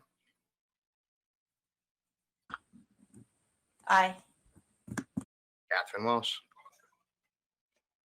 Aye. Thank you very much. So that is going to be continued to our next meeting at a time to be determined with some further results from the meeting scheduled for Friday on development of the plans. Thank you so much to the representatives that joined us this evening and for your attention to this matter. Thank you. Thank you very much. Is there a date on what the next hearing date is? Is it 2 weeks or? It'll be October 6th. October 6th. Awesome. Very good. Thank you very much, Town of Norwood and LEC. Thank you very much, folks. Moving on the agenda, we've got Boston Skating Club, 750 University Ave, continued from September 2nd, 2020. Topic of conversation, remediation. I see Mr. Gavani. Will you be speaking tonight, Mr. Gavani? We'll hear from you and then Ms. Jones and the rest of the crew. Yes, thank you, Mr. Chairman, members of the commission. So here again to talk about the Skating Club of Boston. Just as a quick refresher, the last week of July, our landscaper cut down a bunch of trees in the drainage channel in front of the site at 750 University Ave. Following that, we self-reported it. We viewed it as an issue. We spoke with Paul Halkiotis at the time, coordinated with him to organize a site visit, met with him and the consultant that he had retained, LEC. Following that, we presented to the board on the 19th of August. I think that was our first presentation, talked about the issue, talked about how we got there and our intent to remedy this.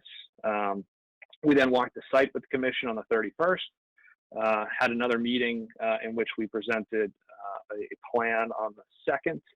And here we are trying to resolve this issue in its finality tonight. So following last meeting, we took the guidance from the commission.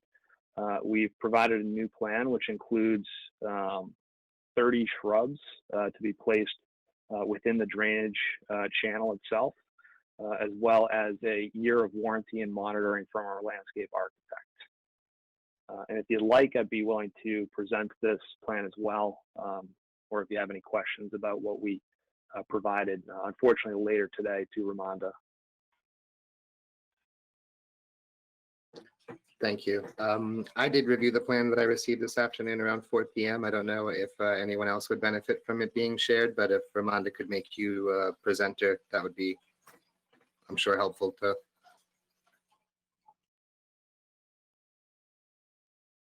You should Here be we able go. to.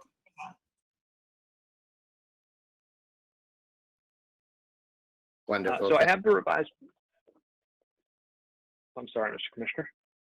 No, please continue. I can see. I just was letting you know that the plan is up and clear to view. As you'll see, the plan is up. There are no material changes to the plan in and of itself, but for the notes. You'll notice both notes 1 and 2 have been changed to incorporate the feedback from the board or the commission. I apologize. So we are noting a quantity of 30 native shrubs, as well as the New England erosion control mix for the stabilization of the berm. And then in addition to that, a 1-year warranty, as well as at least a site visit from our landscape architect to ensure proper tree growth over the course of that year.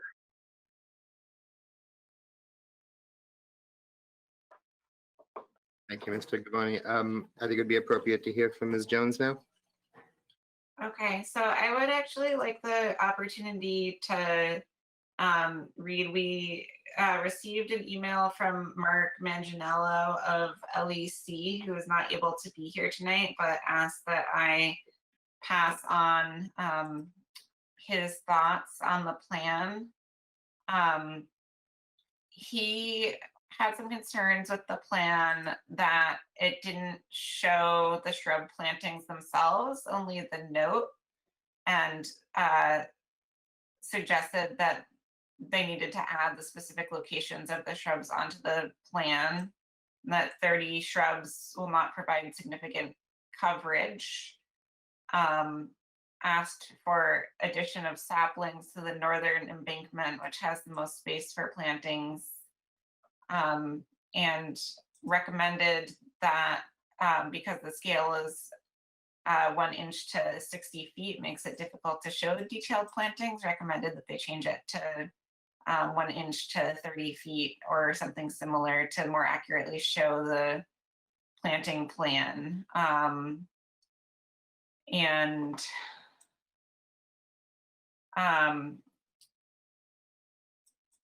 Noted, so I think that we heard about the 1-year warranty, but that this perhaps doesn't constitute a full monitoring plan.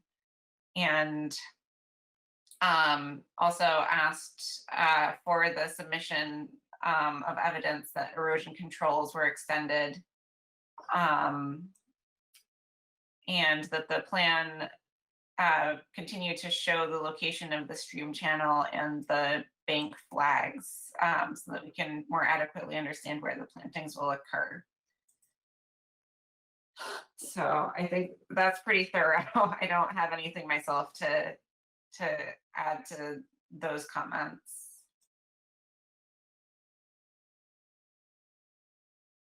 Thank you, Ms. Jones. I would have questions or comments from the commissioners now.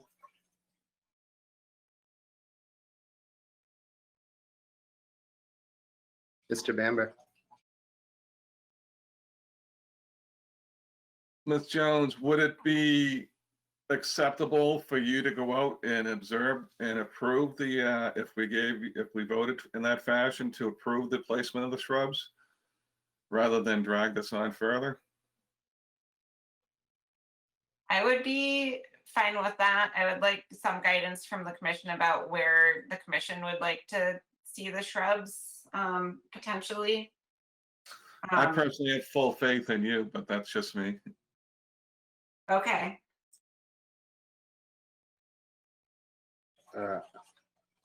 I would just say that I agree with Mr. Bamber. I would be comfortable with Ms. Jones evaluating the placement or the planned proposed placements and approving that with any input that would be welcome from the rest of the commission.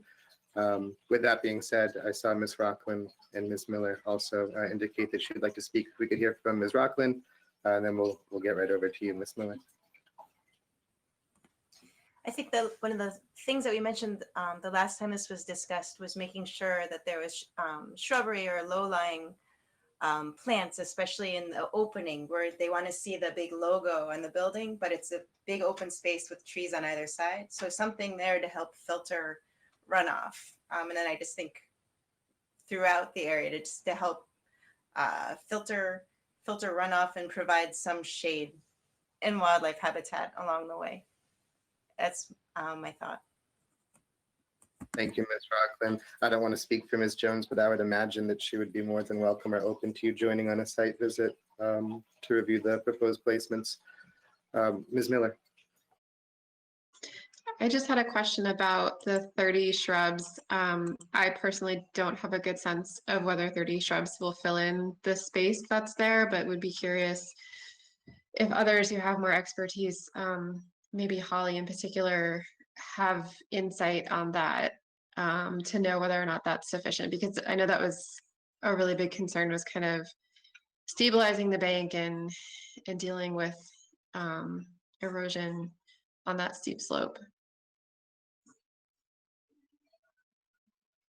I think that it is likely to be sufficient, largely because when this was cleared, it wasn't grubbed, and so the root systems are all still intact on that bank. So I don't have so many concerns about the bank stability, and I think it's also likely that some of the shrubs that were cleared are actually just going to pop back. So we'll likely end up with, we'll get 30 new shrubs, but likely end up with more than 30 a year or two out.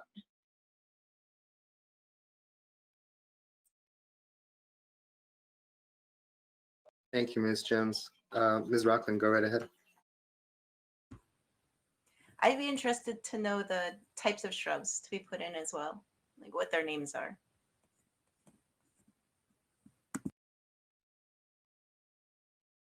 At this point, we've only specified native shrubs. I think it's dependent, obviously, on when we get approval, time of year, the plantings occur. So we've left it relatively open-ended, but ensuring that they are native at the moment. Thank you. Other questions or comments? Ms. Jones, our next steps? Oh, Ms. Miller, go right ahead. Yeah, sorry, just also a follow-up on the monitoring plan question. I know that that's something that we've been concerned about, is ensuring that what is replanted actually survives and does well. You know, a year is not terribly long for a lot of newly planted vegetation. So is there going to be a monitoring plan? I don't think we've seen that.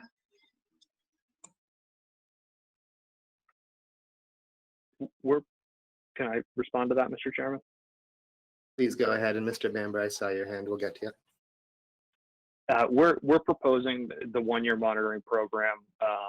We do have a site visit by our landscape architect. Holistically, you know, the Skating Club of Boston is going to be around for a while. They care about the look, they care about the feel of the facility. And we feel that these smaller 1.5-inch caliber trees will take in that growing season. And we do have the landscape architect coming in at the end of that to ensure that they've taken. And if they haven't, at that point, we'll ensure to have replantings as required by the warranty, which we're ensuring we get by the landscaper for their install.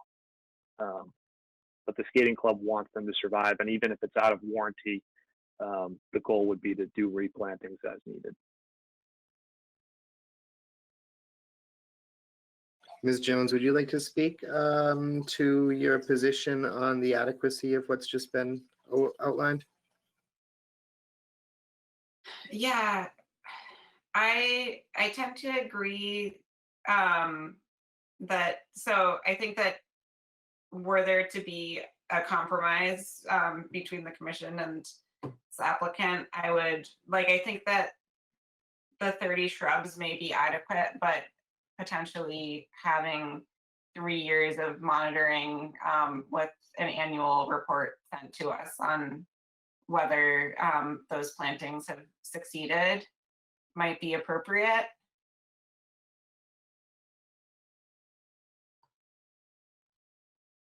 Thank you, Ms. Jones. Mr. Gavoni, would you like to respond to that? I think that, you know, we're going to be here or the Skating Club of Boston is going to be around forever. It's hard for us to, I guess, agree to institute a monitoring plan where we're hiring a third party to bring in. I think we're confident in our landscape architect and our team, and we have a willingness to work with the town, and I think we've shown that over the course of the project, and even over the course of this issue. We self-reported it, and I think we would continue to show that in good faith and be a partner. So I think just adding another layer to this is a little more than I think we want to do. But we also want to get this behind us.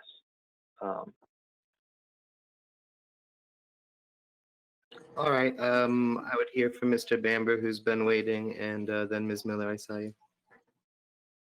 I would have to say that I find it difficult to believe that they've spent all this money and put all this work in, and that they just let plants die and not take care of them. But that's just my opinion.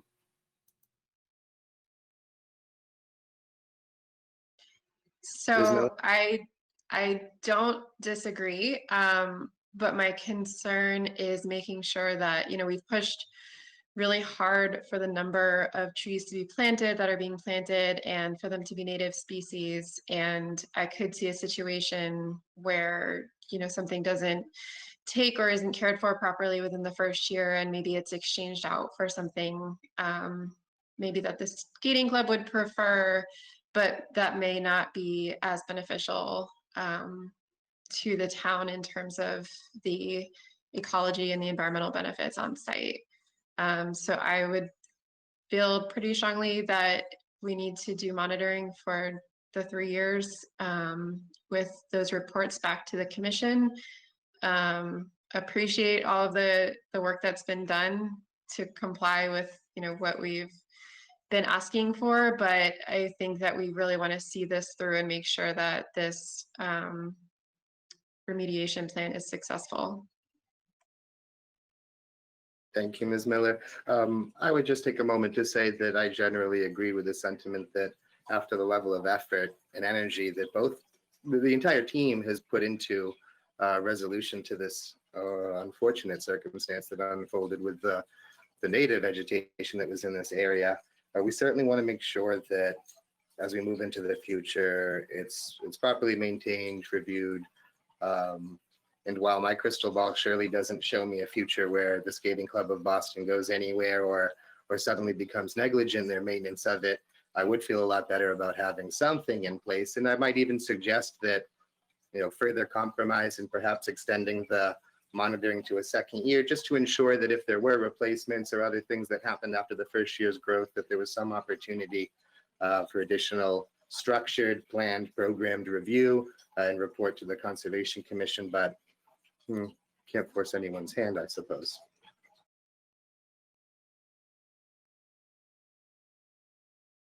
Do I have other comments or questions? Ms. Rockland. I don't recall what had been decided the last time about the potential for the exotic invasive mile-limited population there in terms of control or monitoring. Mr. Chairman, can I speak to that? Please do. We are following the original order of conditions to remove all invasive species from the site. So the original order of conditions did not have any monitoring plan associated with it. So we have not put any plans in place to do so. As I understand mile a minute, it's a multi-year program to help to control it. And there are different methods. It's a thought. I'm not quite sure how to follow up on that one. Ms. Jones, would you like to piggyback on that?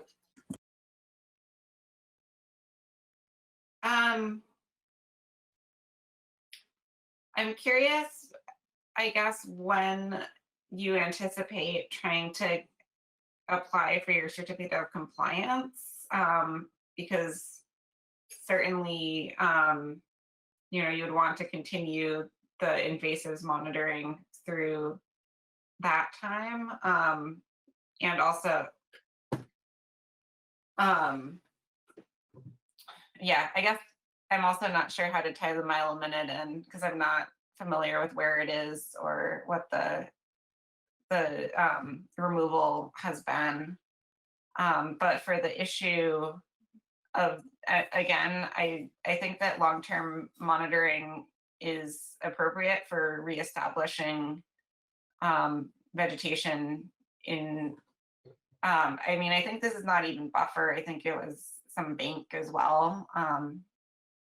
So.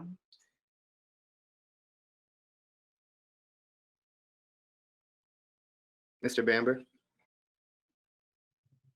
Ms. Jones, is there an amended order of conditions coming forward from this meeting, or are we stuck with the original one, or what are we doing here? Yeah, the applicant would have to give a new notice of intent for us to issue an amended order of conditions. Never mind. Yeah.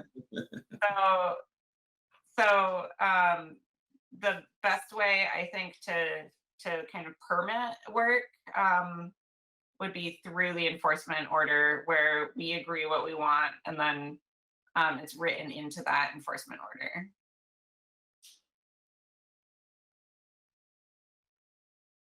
Do I have any other questions or comments before we turn to, oh, I'm sorry, Ms. Walsh, I did see you. Apologies. Go right ahead, Ms. Walsh. So first of all, I agree with Mr. Bamber in terms of the skating club being here for a long while and wanting it to look nice. And so I have confidence that they're going to maintain that. And secondly, with regard to sort of the invasive species monitoring, I feel like we're taking a second bite at the apple. If we had wanted that, that should have been in the original order of conditions. And I know that they're here under an enforcement order, but I feel like we've been going back and forth on this, and I'd like to see the plantings and the shrubs get put in this year. And I feel I'm getting concerned that we're dragging it out a little bit. And so just wanted to toss that out. Thank you, Ms. Walsh. Other questions or comments from the commissioners? Turn back to you, Ms. Jones, for next steps. It seems like to me like the general mood of the commission is to accept this plan as the plan with potentially maybe submitting some additional information before moving forward about what the proposed plantings are. Like, I think it sounds like the commission is a little bit split, but that more members are leaning toward accepting this plan tonight. That's the sense I'm getting.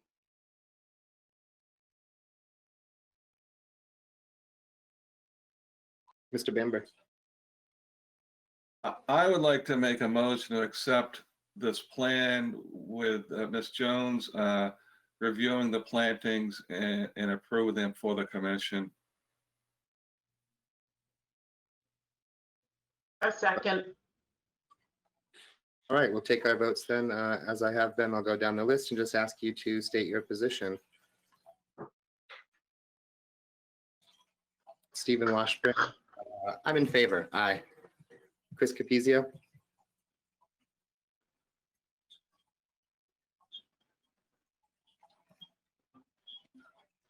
We didn't hear you. You're on mute. No, so many times. Nay is the response. Thank you, Chris. Peter Bamber, Aye. John Gear, Aye. Heather Miller, Nay. Carly Rockland,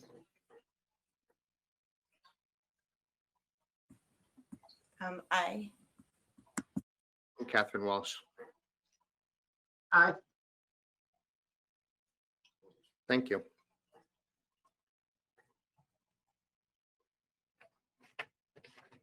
Just taking a quick note here.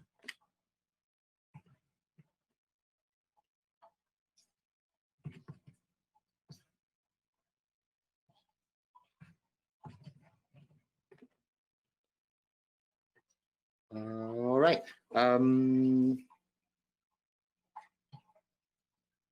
So we would expect to see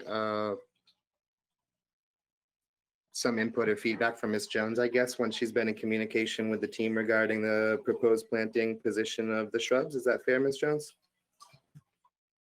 Yeah, so Mr. Gavoni, would you be amenable to essentially getting like a list of acceptable shrubs to choose from for this? Or do you want to provide me with a list that you may be considering? Or Either works for us. Ms. Jones, I can reach out to our landscape architect and get a list for starters. Okay. That works.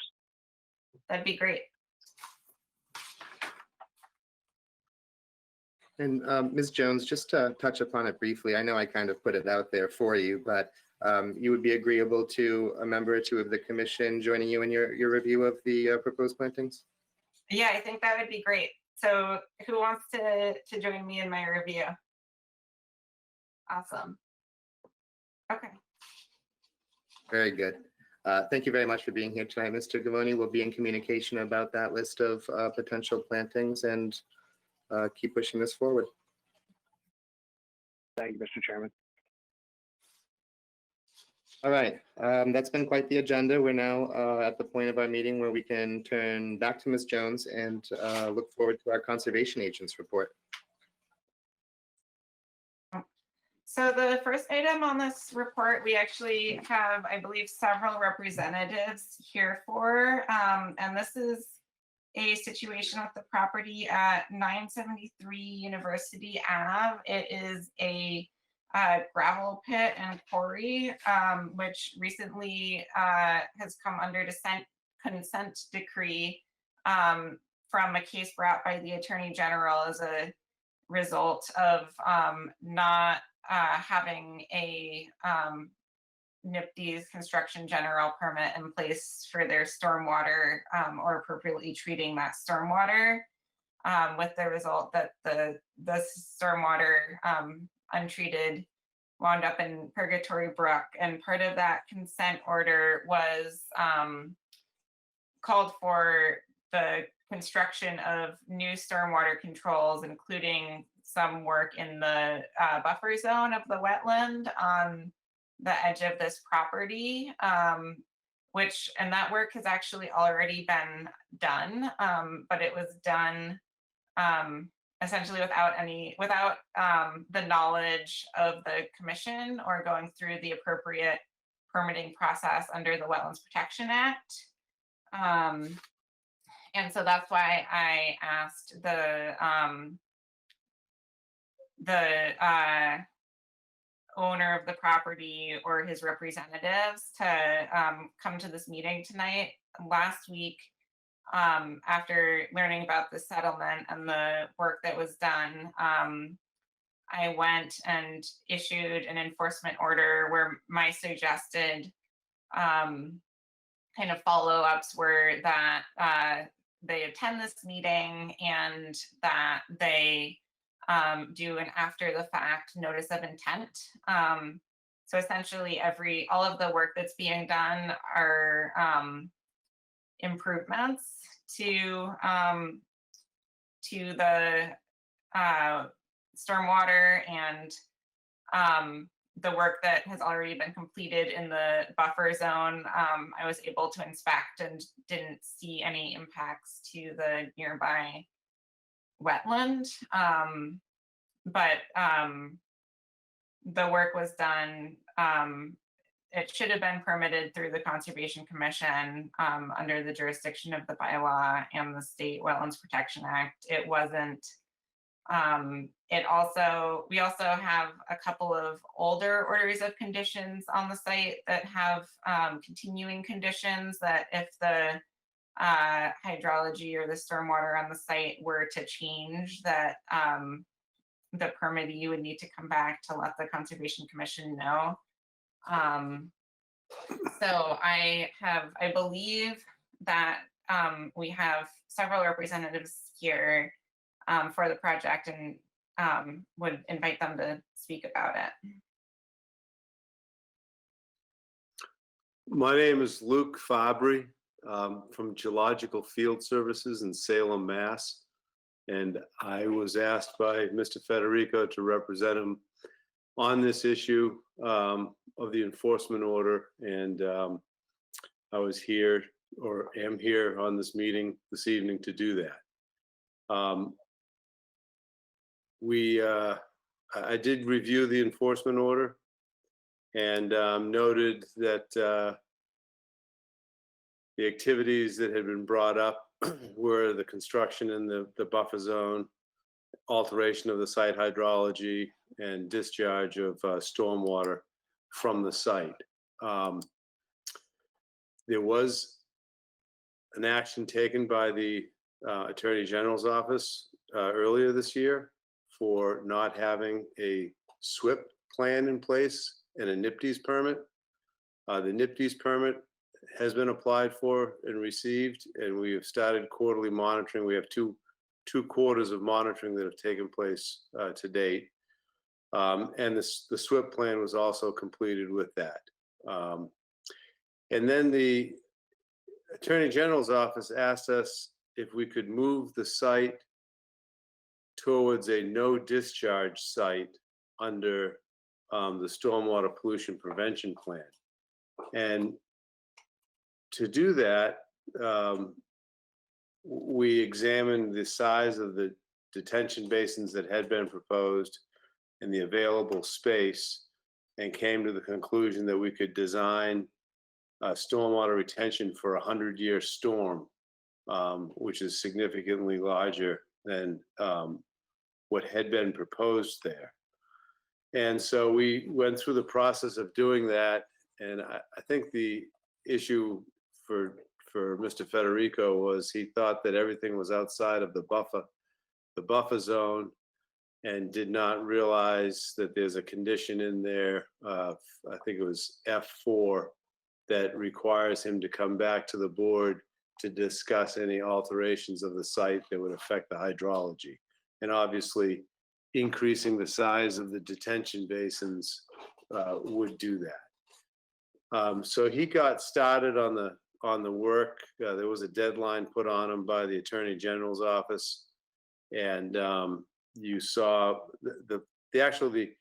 there's kind of a limited piece of work to be done in the buffer zone, which was extending a retaining wall. It's a one concrete block high wall, and about 40 feet of it is inside the buffer zone.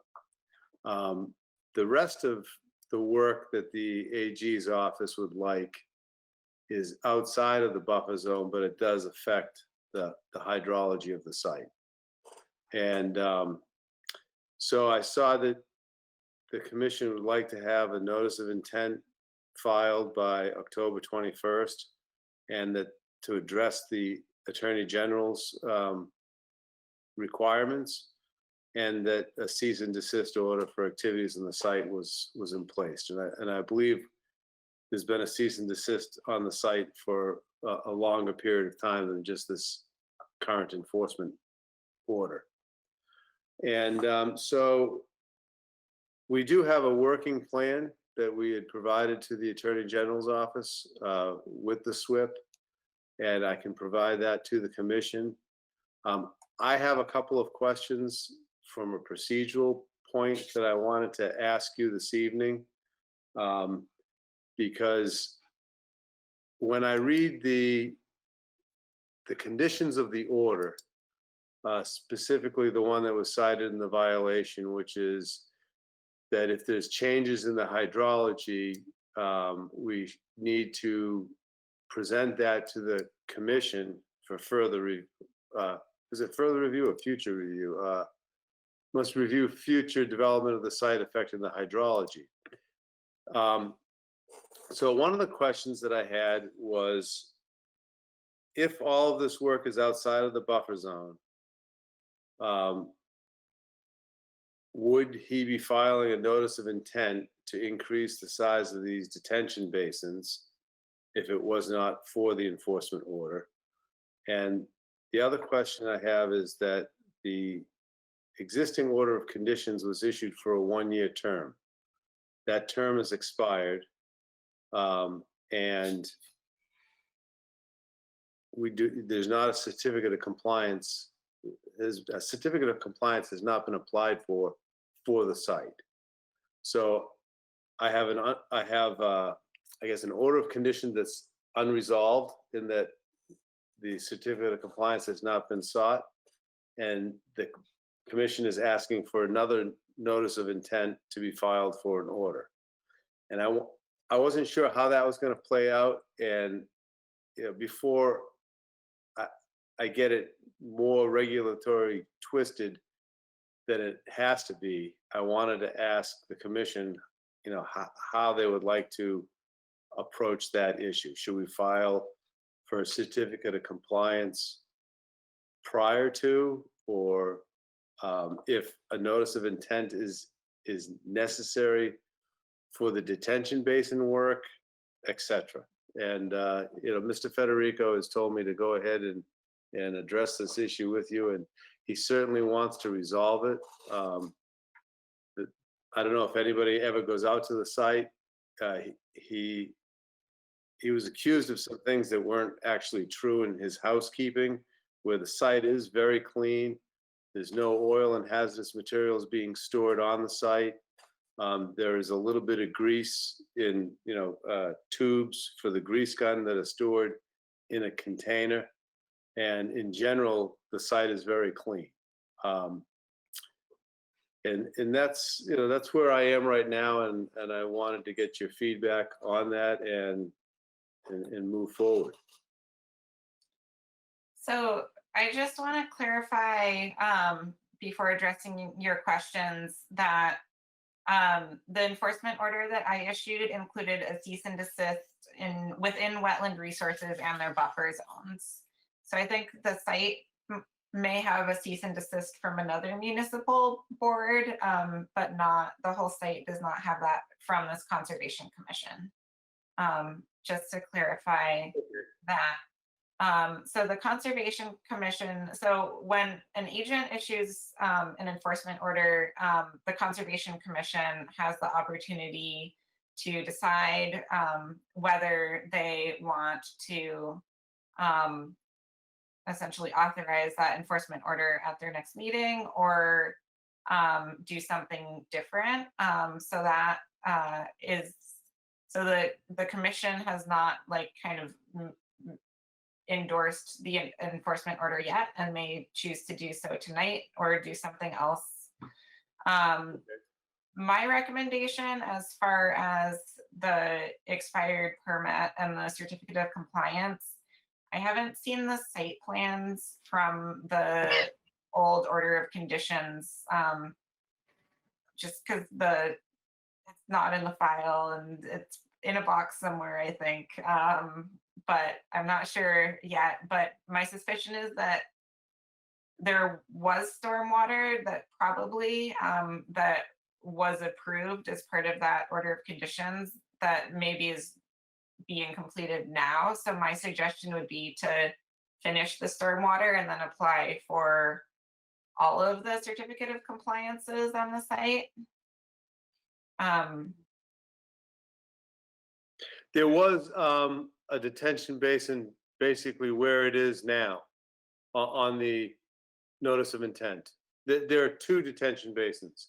There's one just to the left of the entrance, and that was applied for in 2013. And then there's one on the upper side of the utility easement, basically right where it is now, where he started to build it now.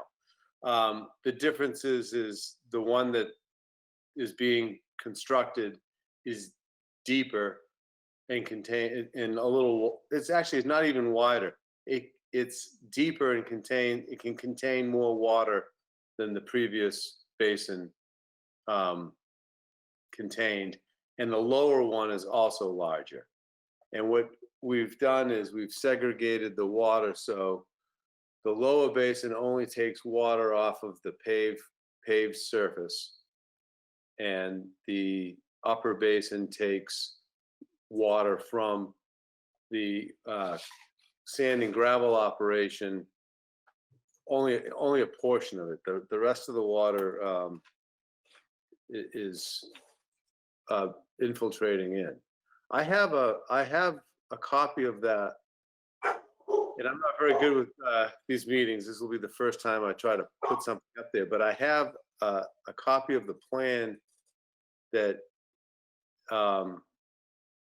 was put in front of the Attorney General's office, if you'd like to look at that. Yeah, why don't you show that? I just made you a presenter.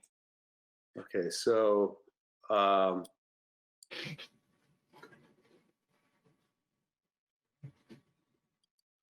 not sure how I go about doing that, but so I just hit the screen. Open system preferences.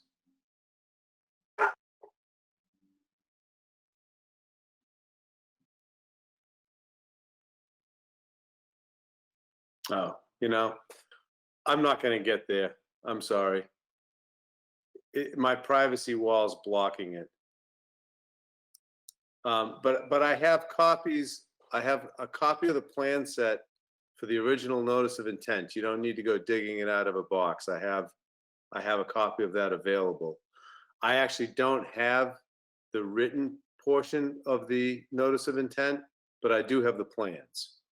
And I can provide those to you, and I can provide the plans that were submitted with the SWIP and the NIPD's permit application. And basically, the retention basins are in the same locations. They're just larger. The only work that was in the buffer zone was that 40 feet of the concrete wall, which was over an area that was supposed to be a grassed surface, which if you went out there, you saw that it's grassed and it's well established. So they basically dug a 2-foot wide trench to flatten it and place the blocks on top of that. We had actually asked the AG's office just to put up like a Florida curb around that edge, and they asked us to put the blocks up. So I personally thought it would be better to keep it on the asphalt, and then it all goes into the detention basin. But they had us put those blocks there, and I'm not sure that they really do anything because there's no water going. It's a grassed slope, and there's no water going off the asphalt in that direction. But that's there. So I can come down to your office and bring you those plans if you would like, or I can send them to you via email, and we can have a conversation about how to proceed on it. I know that Joe has a November 15th deadline for installing these structures to comply with his consent order. So, like I said, I think he saw that he was out of the buffer zone and didn't reread the conditions of the order, which include changes in the hydrology. Yeah. So and I was actually more concerned about the work that was done that was in the buffer zone. Yeah. Which is that wall. That was really pretty minor. Like I said, it's a 40-foot piece of wall that's in the buffer zone. The rest of it's outside of the buffer zone. It was about 100 feet long that they had to connect. And the bottom 40 feet was in the 50-foot, across the 50-foot buffer zone.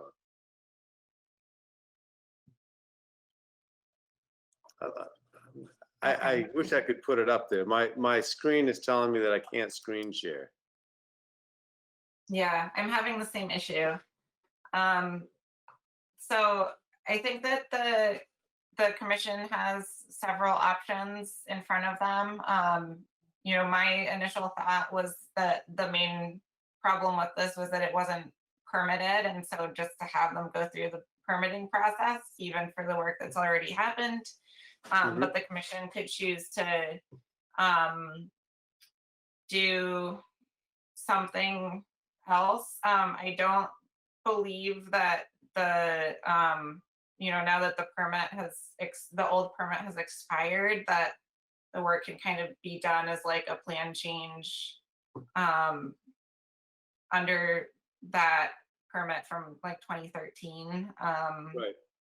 But could it be possible to do like a request for determination of applicability for the wall in the buffer zone and continue the construction of the stormwater detention basins that are outside of the buffer zone? Would that be an option? And then we file for a certificate of compliance for the aggregate of the work that was done, because he put in a roadway. There was a lot of other work that was done under the original order of conditions that's all in place as it should be.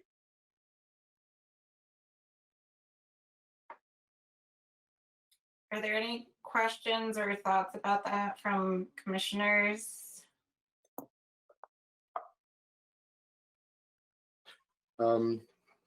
Steve Washburn speaking.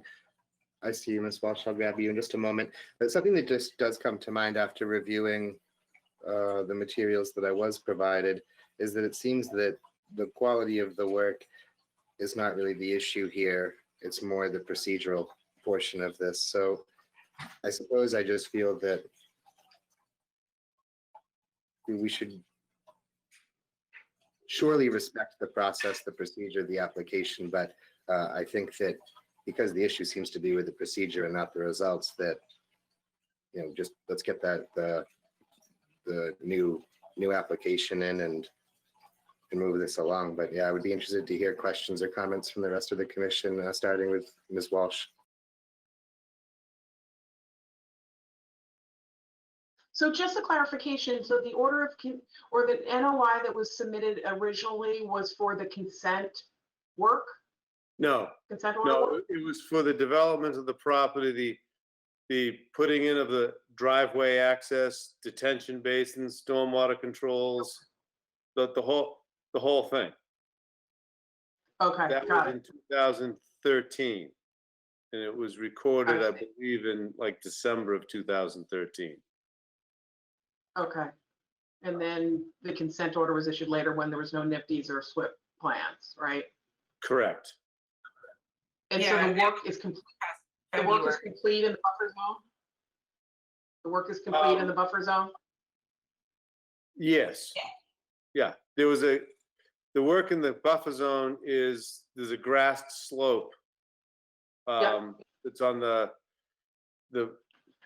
so what happens is the access road comes in, it immediately takes a hard right-hand turn and almost parallels University Ave. The work in the buffer zone was grading and a grassed slope on that side of the driveway. Everything else was out of the buffer zone. Yeah, I guess I just find it hard to believe that he didn't understand where the buffer zone was when he had an open order of conditions. I think that he was just trying to get what they told him to do done. And they went in and they connected, there's 40 feet that overlaps into the buffer zone. And right now, if you go out and look at it, it's a grassed slope that they, maintain and mow. And You know, honestly, I don't think the guys in the field thought about it for 1 second. They just went ahead and But did what it. about the designer? I mean, didn't the designer think about it? I mean, it's not the guys in the field's responsibility. It's the designer.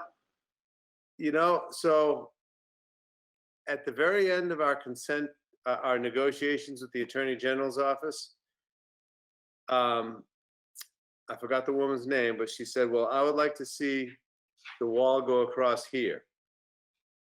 And the engineer said, okay, and put the wall across there. And it was kind of like I said, we wanted to put in a Florida curb on that edge. And it was, you know, you got to put it over here. Yeah, I understand. I guess I have to echo what Steve said. You know, it is about the process, and it's just I don't have a lot of confidence that the property owner is being respectful of the processes, and so I think we should go back and do it, you know, retroactively. But I just want to know how I close out the first order of conditions, because when I make these changes, the detention basins are not going to look like what was permitted. Yeah, I understand. And that was really my issue. Is so then I'm going to have an order of conditions that's inactive and out of compliance, and a new one. And I just want to know, at the end of the day, my intention is to have all of these loose ends addressed, and so that it's, you know, we don't have stragglers. And that was really my question, is how do I go about closing out the first order of conditions while I'm proposing to do work that's going to change that?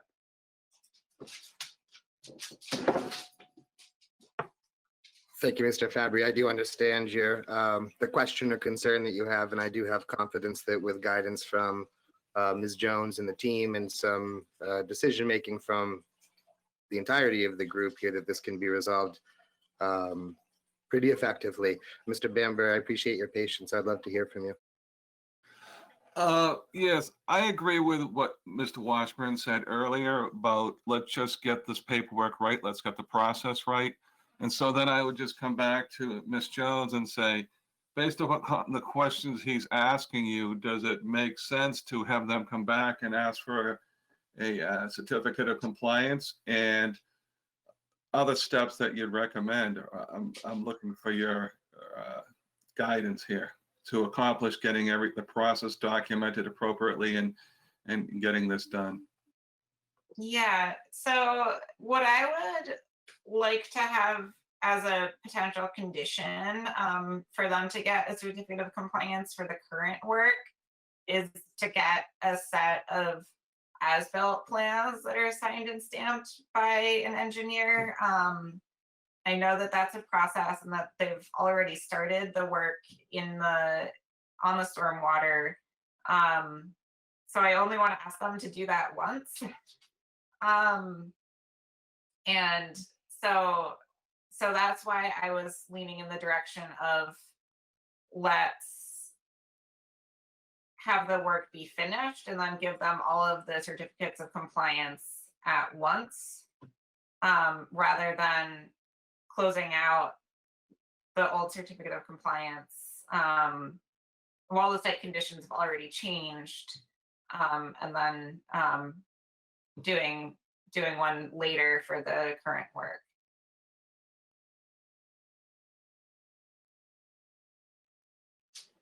That sounds like it makes sense to me. So just to make sure I have my head wrapped around this, you're suggesting, Ms. Jones, that they would move forward with a new notice of intent for the new work, complete the new work, and then return to wrap it all up at once, instead of trying to close out the historic work, a new notice of intent, come back with that. Just have them do a notice of intent for the new work and then come back and hit it all at once. Yeah, that would be my preference for how to do it. So that would be another order. that would be recorded, correct? Yeah. And then I'd file for 2 certificates of compliance? Yeah, I think you may even have a third order. Oh, yeah? Yeah, when, Okay, I don't know about the third order. Is that to come or is that, no. I mean, in the past, before the 2013 order, like when I just kind of did a search through the orders of conditions, for the property, I think that there were 2 that came up, and I only looked at the most recent one from 2013. Okay. So that's just I'm something we unaware should of look into. previous one? It's Dan Bailey. I just want to jump in. I'm Mr. Federico's attorney and have handled the consent decree. Mr. Federico purchased this property from the town of Norwood in about 2012 or 2013. It was land that was at one time preserved by the town for water supply purposes. So if there are open orders of conditions prior to 2000, I mean, we'll clean them up. We don't have any issue with that. But if there are any open orders prior to his ownership, they would be town orders. But again, if we need to get them cleaned up, I very much like the idea procedurally, because I'm thinking down the line, how do we have a clean title? Of filing a new NOI and then getting certificates of compliance to wrap this all up. So I just wanted to jump in and say, I agree with this approach and I appreciate it very much.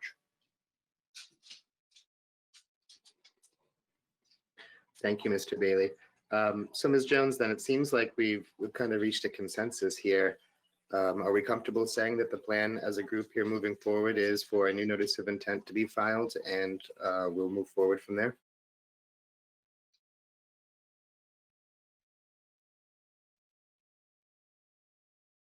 I personally think so, and we don't need a vote on that, correct? We just need to have them file. Correct, right, Ms. Jones? I think that you would motion to essentially sign the enforcement order that I have already issued. I forget what that's called. Well, I'll make a motion. I'll make a motion to sign the enforcement order. Do I have a second? I'll second.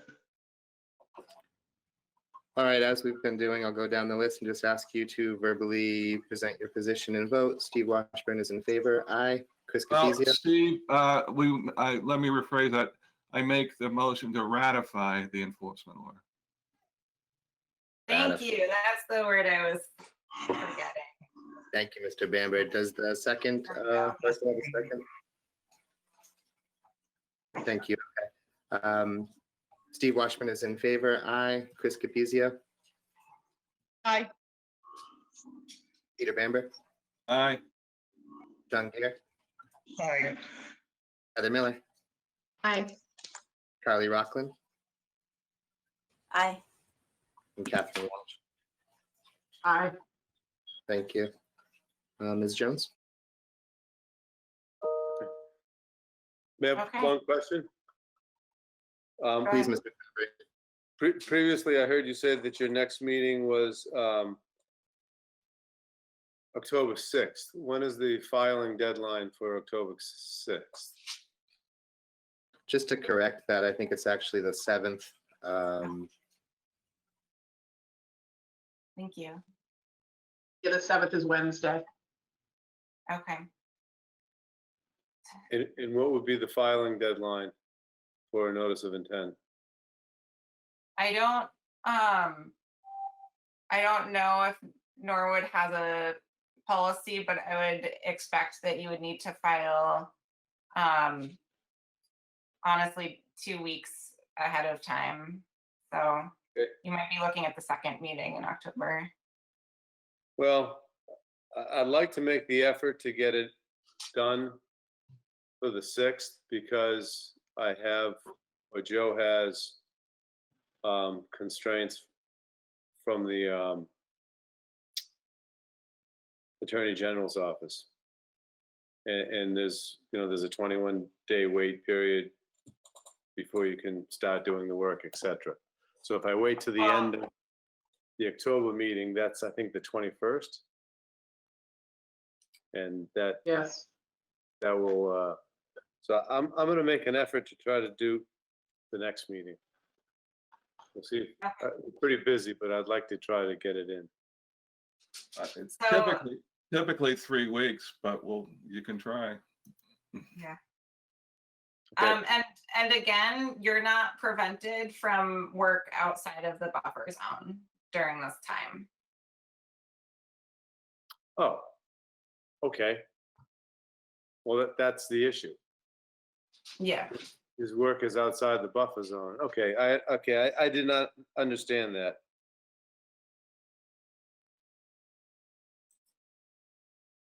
Okay, so that gives me a little bit more of a leash. Okay, thank you very much.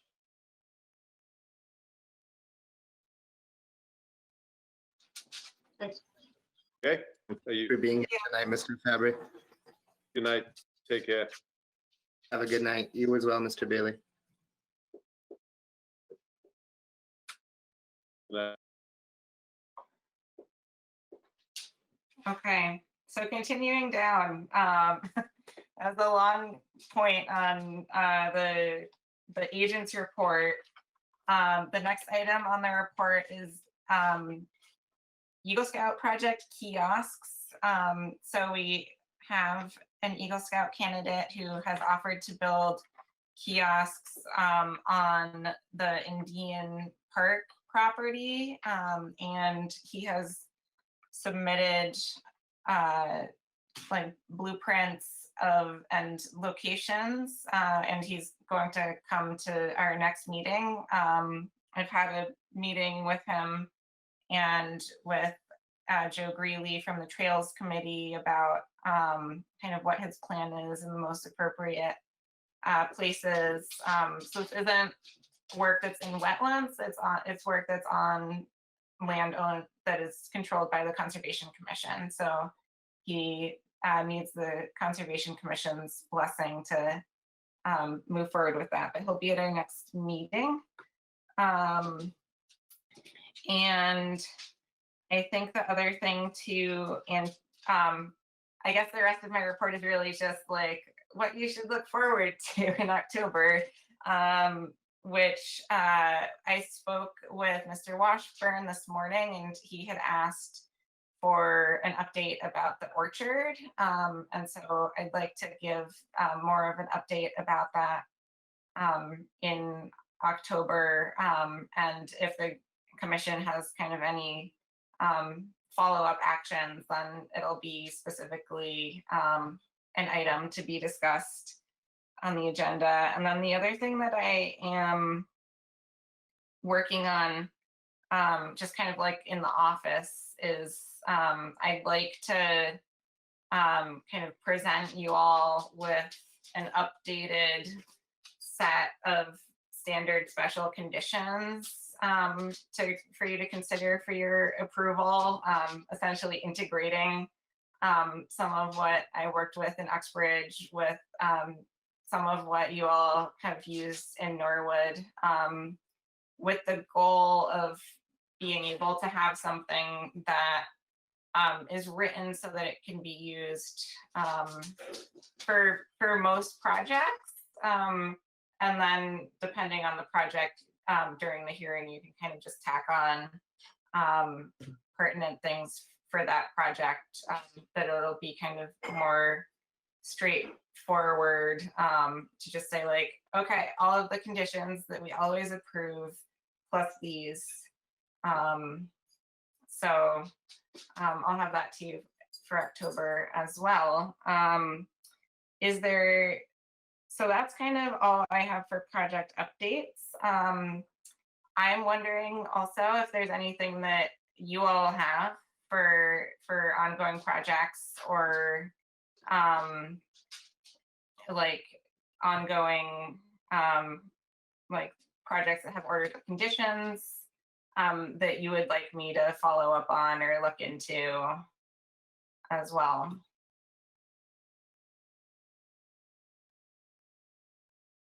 No, that's outstanding. I'm very much looking forward in particular to some of the updates to the special conditions that we discussed earlier today and you've just reviewed. Now, I think that's going to be a great step in the right direction for us. Ms. Jones, do we need to vote to approve the minutes that Ramonda just sent over? You don't need to vote to approve them this minute. So if you'd like more time to review them, certainly you could wait until the next meeting to do so. Okay. Yeah, I think that's appropriate. I will say that I am very disappointed I don't have a vote in that. I'm very invested in the passive recreational hobby of geocaching, and it just pains me that I missed that meeting.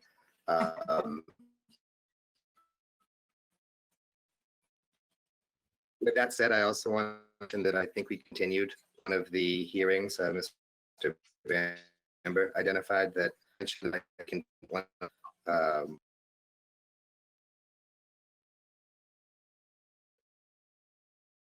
one of the previous hearing that we had, the gentleman asked when it was, because I had said for the next meeting, and it was, and we responded back October 6th. It was October 7th. So we need to, how do we want to handle making that change? Because it's actually for October. It was.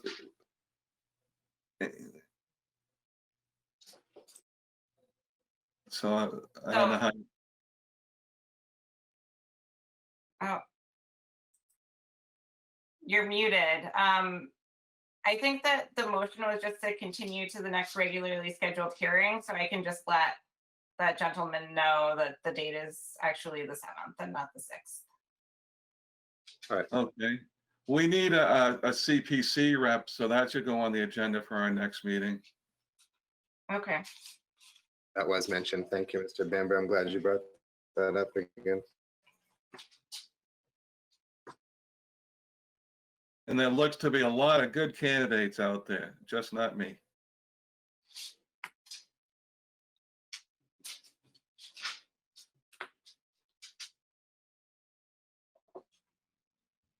All right. Do we have anything further from the conservation agent's report, Ms. Jones?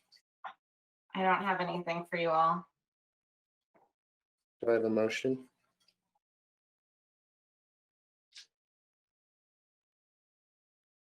Motion to adjourn. Second? Second. I'll second.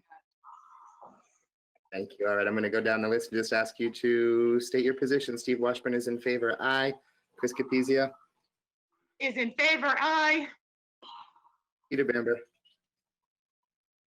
Yes. John Gear? Aye. Heather Miller? Aye. Riley Rockland? Aye. Catherine Walsh? Aye. Thank you so much.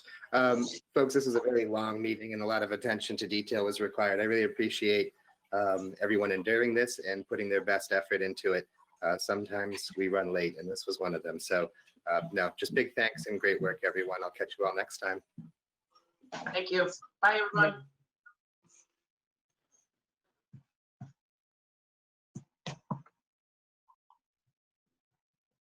This conference is no longer being recorded.